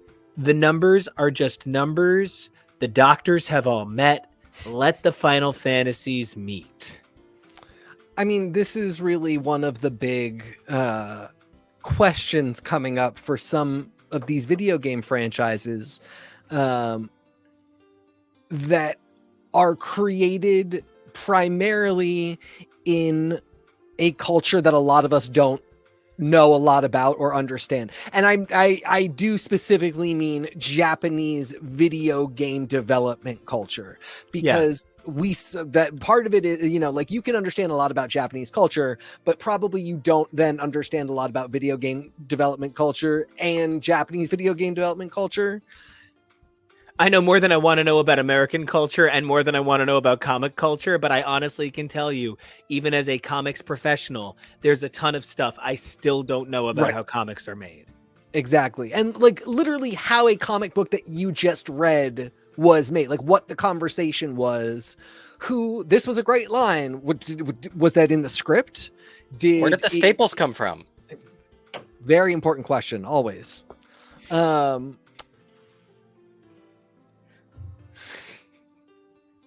Whether or not it's really important to the developers of Final Fantasy that Wanda Maximoff be included, that's a really big question. Whether or not it's really important to the creators of Final Fantasy that 7 and 10 have a concrete link that is able to be used is a really big question. If this were an American game that we knew was getting a Netflix series, unequivocally, that Easter egg would not be even considered an Easter egg. It would be a link that was there specifically for the purpose when needed. If the developers don't ever want to do it, they're not going to. Even if we all say, I would purchase 3 copies each of the game. And it's something, I am gracing you all with my presence right now, even though what I should be doing is playing in a Splatfest.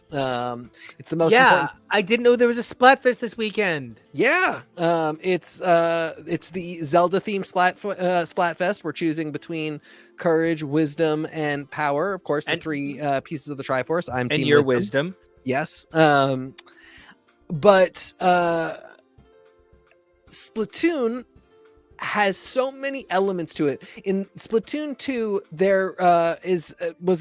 they created this thing called Salmon Run, and it's essentially horde mode, a mode where you are just fighting hordes and hordes of enemies.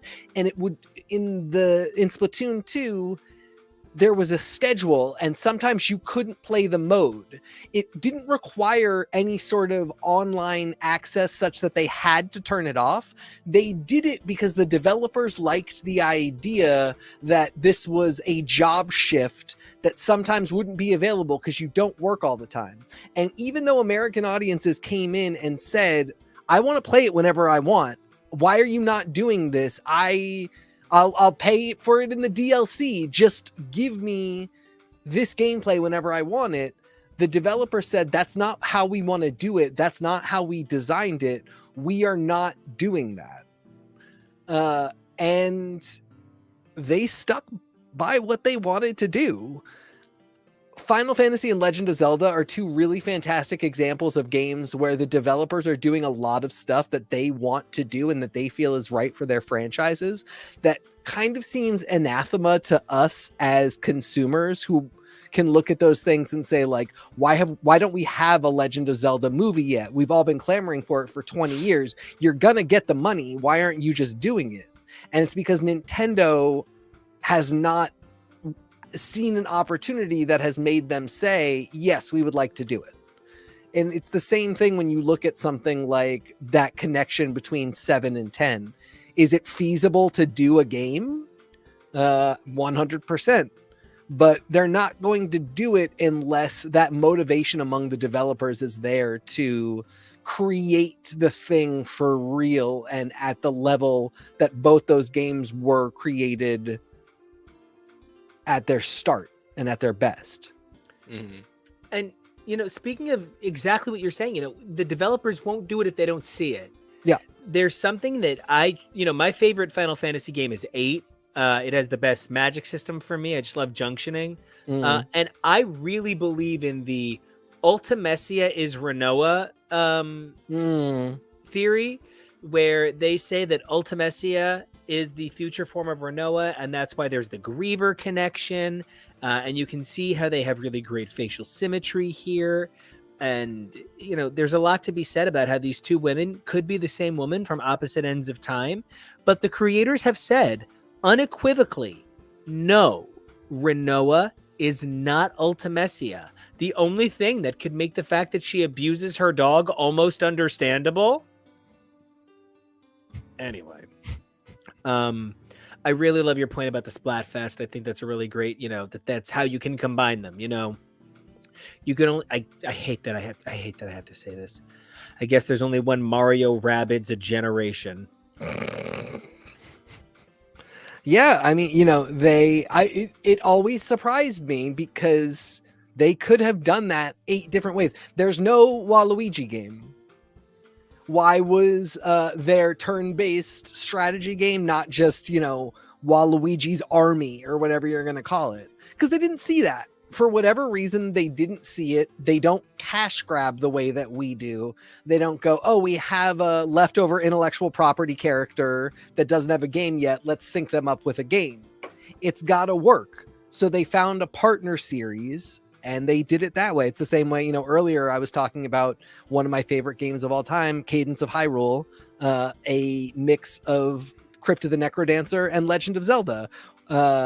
They could have just done a Zelda rhythm game, but they found an avenue to do it and a team to let do the work and created something really transcendent. Highly recommend the game for anybody who hasn't played. Highly recommend the game, I should say, that is currently free to play on the Nintendo Switch store until the 11th.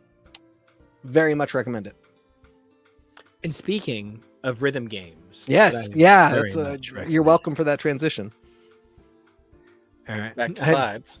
I feel like slides. I feel like Captain Holt. Pump. Back to slides. All right. How do we want it? Can we get a consensus? Theatrhythm. I do them all because it's fun. Okay. Yeah. I get that. I suspect it's Theatrhythm. Okay. Theatrhythm, yeah. But Theatrhythm is so fun. Theatrhythm. I think those are the two big ones. Theater rhythm. Oh, I love pause. It. Yes. Theater please. rhythm. Rhythm. Threat So- rhythm. You know, for dyslexic. Threat level rhythm. Look out, he's got a nug.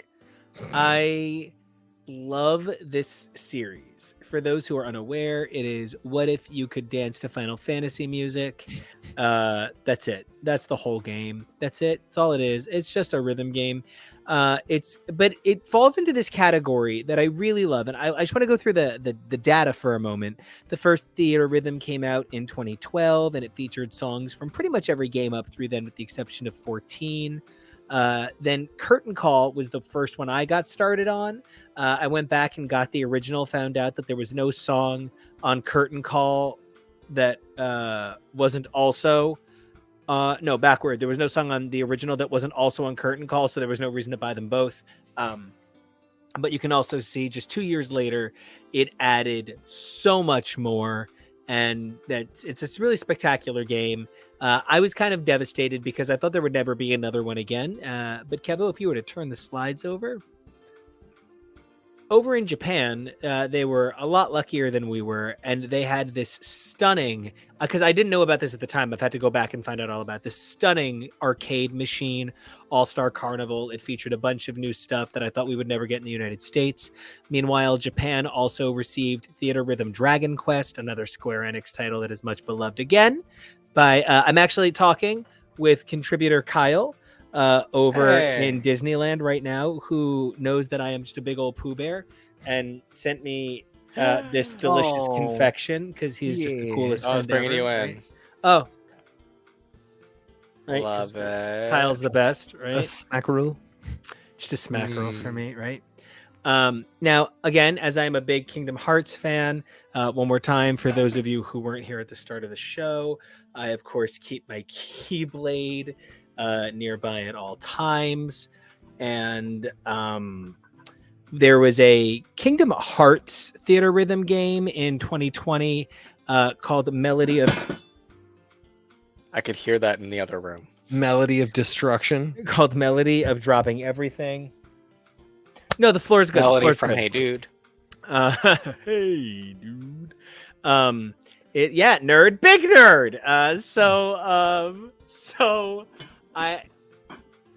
I love the idea of Melody of Memory, but honestly, ultimately, there is something about the gameplay that just really didn't do it for me.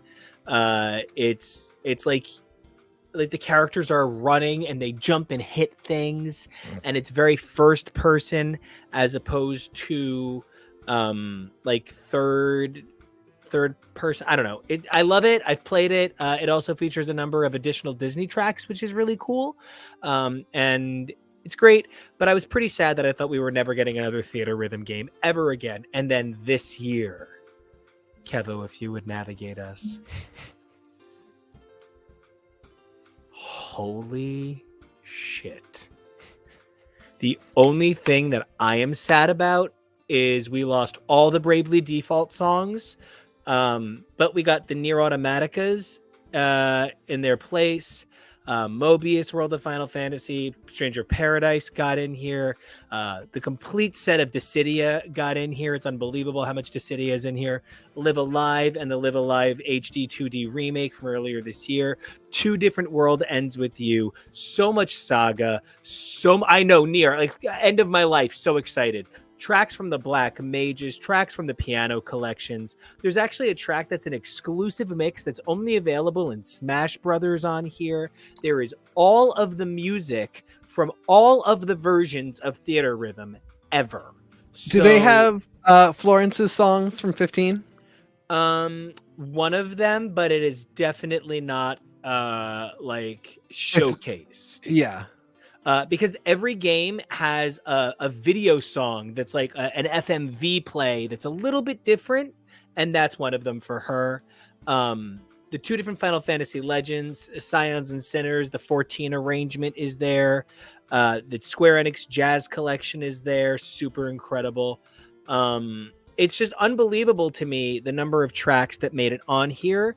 It's $100 if you want everything. To be really, really honest with you, if you want the base game, it's $50, and it comes with like 400 songs, I think, or 300 songs. But if you're willing to invest the $100, you get like 500 something songs. You get an unbelievable number of characters. I'll admit, I am uncomfortably hard pressed to split $100 on one game. Considering I hadn't gotten one of these mainline since 2014, it had been a decade. I felt really good about dropping the money, and I wasn't sure. But then, Kevo, if you would just pan to the left a bit, when I saw like this image, when Kyle and I were going over, whether or not we were going to get this, and I saw this, and you've got that incredible iteration of Shiva from 10. You've got, a classic iteration of Ifrit down there. You've got a Phoenix, a Bahamut. You've got a couple of different Mughals. There's just so much here that is so intrinsically Final Fantasy. The cast at the bottom is great. You've got like so many of my all-time favorites. You've got Lightning. You've got Yuna, Squall. It just really, it hit a lot of my buttons. And I really felt like this would be worth the price. And it hasn't disappointed. I play it every day. I play it for probably a little too long every day for a guy who's like trying to do anything else with his life. But it's really easy to get lost in this game for me. There's something about the music I find really not just relaxing, but healing. It's kind of like getting to play the game a little bit. I know that the story is missing, but I get to make a team, and it's an exciting engagement for me, hearing the music and getting to be part of a battle, thinking of what these songs might have reminded me of at the time that was going on in my life, that, this is kind of conjuring up feelings again. I just find it on the whole a rewarding stroll through a jukebox. And I don't know how you guys feel about rhythm games, or essentially games that are just soundtracks, but I know for many people, this must be how they feel about jukebox musicals. This isn't a real game for a lot of game developers. And Blinded by Light. Literally, this is my all-time favorite piece of video game music. It is the best score ever, Final Fantasy 13 ever, bar none. Best video game score ever for me. I think it's only not a game insofar as like Bejeweled isn't a game. I think there's tiers of games. It's not your usual Final Fantasy, that is for sure. But there's different types of games, and I think that this represents one that is a little bit more on the you just sort of play with your thumb while you're relaxing style game, as opposed to what you usually see from Final Fantasy, which is far more intensive and focus based. I am a huge sucker for rhythm games. I'm also like a huge fan of Vocaloids. And so like I love Hatsune Miku. I'm a big fan of like Vocaloid production and like producers, just like following their work and what they do and seeing them get featured is really cool.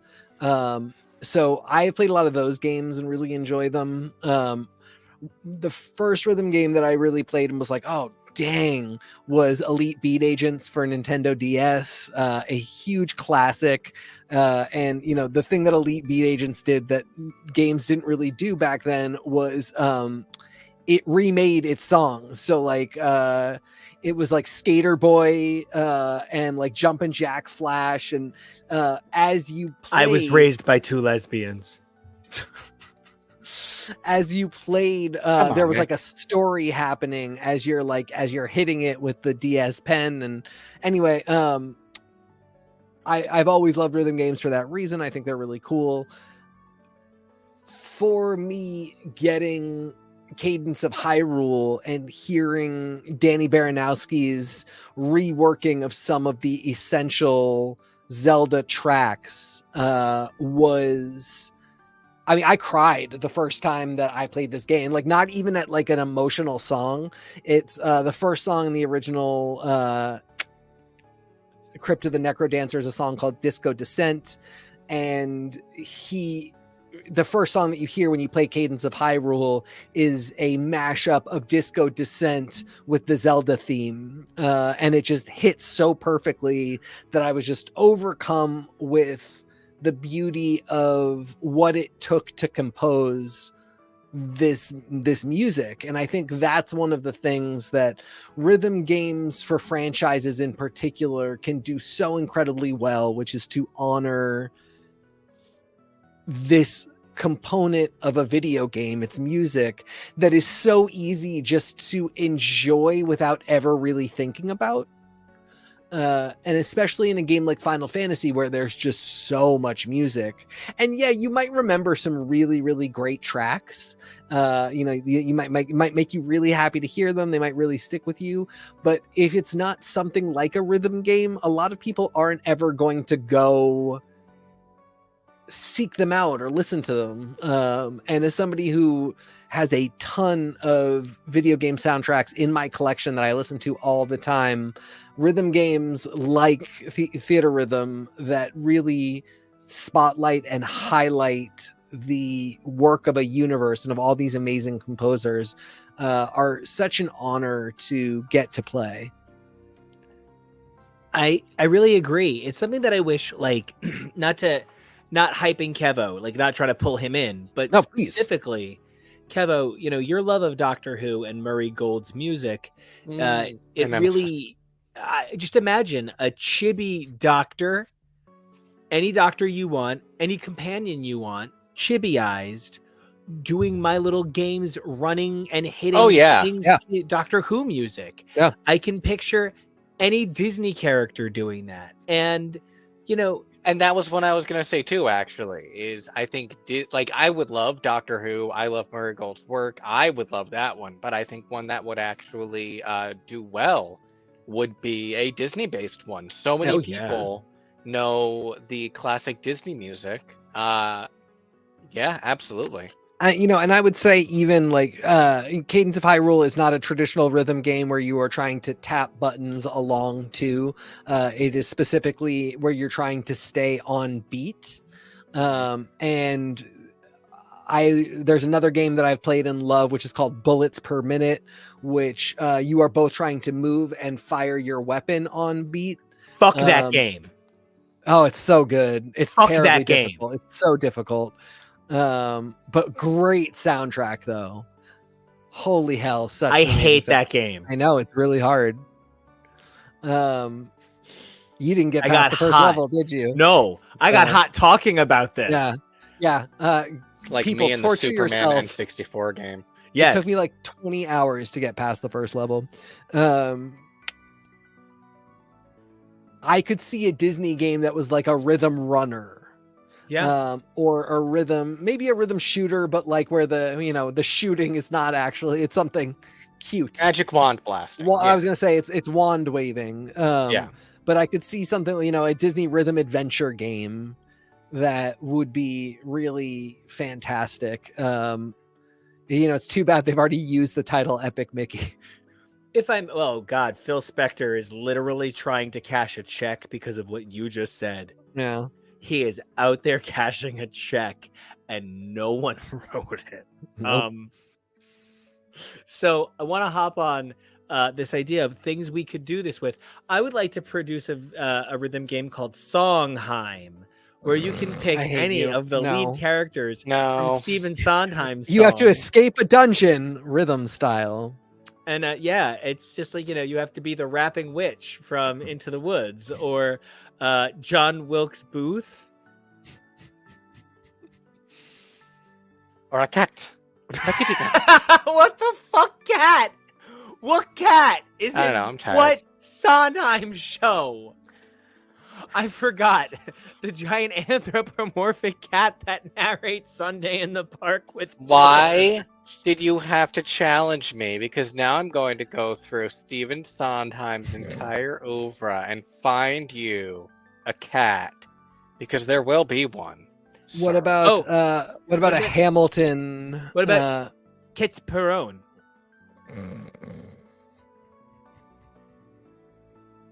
Or are you actually waiting for me to find it? I thought. Oh, I practiced it a bunch of times, so I just want to get it right once. One of the main characters in Final Fantasy VII's name is Ketshi. It's spelled Caitshith, Kate Sith, but it's Same. pronounced Ketshi. And I didn't want to come on like the dumbest. Wait, is that weeb. true? Yes. Have I been really this whole time? I've had that so wrong. It's Ketshi. Yes. That's embarrassing. And I didn't want to be the weeb, so He was so proud of you are himself. now because you are the one who did it. Well, anyway, I want to thank everybody. I think we're wrapping up, right? Oh yeah. We're just chilling now. Okay. I will say, Allie, are you holy shitting Ketshi? Because it's Ketshi, not Kate Sith. Not Kate Sith. We're all idiots. No, and like I had no idea, but evidently it's like Gaelic or something. Oh, that makes sense. But it's Ketshi. Anybody who was a rhythm game person back in the day, if you remember Samba de Amigo, which was a fantastic rhythm game for the Dreamcast. This June, Samba de Amigo Party Central is coming out, and I just want to read you some of this track list. Break Free by Ariana Grande, I Really Like You by Carly Rae Jepsen, I'm in. TikTok by Kesha, I'm in. Plastic Hearts by Miley, Excess by Rina Sawayama, covers of the Macarena and La Bamba. I am so I Love It by Icona Pop, which I just think is going to be funny. Gloria Gaynor, I Will Survive. I think this is going to be such a fun rhythm game. It'll be out soon. I would do anything for Cakes, I Will Survive. I hate you. A cake rhythm game where as you hit the buttons, it made a cake. Or like Ooh. you are hitting buttons to make your lead singer sing worse. Why would you bring Beth Orton into this? I couldn't think of any. Beth Orton, my favorite songwriter. I just couldn't think of any. Yeah, I was gonna say. I'm tired. Go. Kebo, do you have tomorrow's image? Nope. Oh, That's okay. That's fine. So tomorrow speaks for itself. It's Guardians, baby. Yeah, it's Guardians. It's everything Guardians. We're going Guardians hard tomorrow. We're going Guardians ape shit. We're doing wait, were we supposed to do All Stars today? No. This is just the stuff we have upcoming. Thank goodness. We're doing Guardians 1-2 recap, Guardians 3, Guardians Holiday Special, the 2 attractions, and the video game tomorrow. And we'll probably end up saying a word or two about the comics. What's a comic book? It's like the funnies in the newspaper. Oh, like Blondie? Make it longer. Yeah. I love that Gadwood. Yeah. Oh, Prince Valiant. Lorna Doone. Oh, I do love cookies. I like to read Kathy. Ack. Exactly, Allie. What are comics? What even? So we are doing an All Guardians Sunday. It's going to be GOTG 2G because it's Guardians of the Galaxy to go. Okay. Make sure that you've seen the movie because we're going to be talking about it. I have no idea how this broadcast is like trudging to an end, but it is. I think it was all of the technical issues that started it. This post-break clarity been so good for my mental state. But okay, Say break or nut. So I want to thank the amazing contributors Jonah and Jake for showing up and having such cool things to say and being such amazing humans. Thank you so much. We love you both. I want to give it way up to the amazingness that is Allie Galactic. Allie, we love you too. You're amazing. Allie Fantastic. Allie Nice. Fabulosa. You had it. Just we can move on. Successful. What is it again? Novo Bobo Crystal. Fabula Nova Crystallis. Sure. I even love the franchise and I can't say it. I want to make sure that I say if you liked anything we talked about, you check out Final Fantasy Union. They are the best YouTube channel for Final Fantasy stuff. They are the coolest humans. I love that one of the main contributors there is a woman because not enough women gamers are celebrated. And I am just so tired of women having to stake their space in the gaming community because they could be giving so much more if they didn't have to constantly defend themselves with 80% of their energy. So do check out Final Fantasy Union. They're amazing. Big fan. And by Theatrhythm, so they make another. By the Pixel Remasters, so they Pixel Remaster 8, which makes no sense. Let us know if you want us to do in-depth coverage of 16 when it comes out. Oh yeah, because we're gonna be doing that. We've got Link coming up. We've got Muppets, Guardians, Drag Race All Stars. It's a full docket.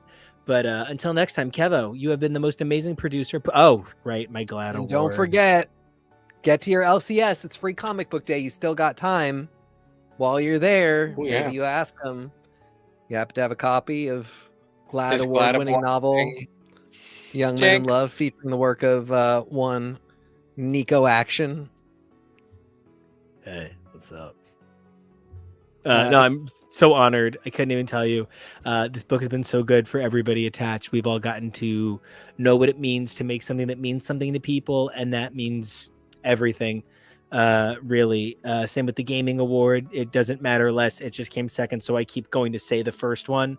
Like I got programmed to say it, but both awards mean everything. Not that awards. It's just, it's just so grateful that somebody took the time to say something that isn't from the big two can represent a lot of people, and that's really where it's at for me. Okay, Kevo, where can everybody find you? You can find me over on the socials at Kevoreally. That's KEVOREALLY. TK, where can everyone find you? You can find me on Twitter and Instagram at xNateXGrayX. And Nico, where can everybody find you? You can find me over at Nico Action. That's NICOACTION. And everywhere this show is at X is for show. Don't forget to like, subscribe, check out the archives and more. And until next time, which happens to be like 24 hours from right this minute, basically. Remember, keep it lit, keep it open. We'll see you next time. Don't forget to like, subscribe, and we'll see you. Bye. Bye.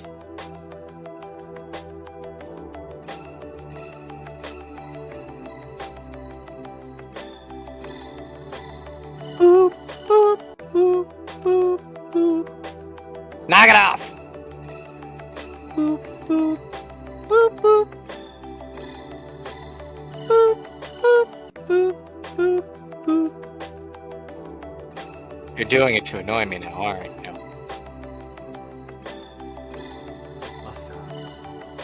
I love you.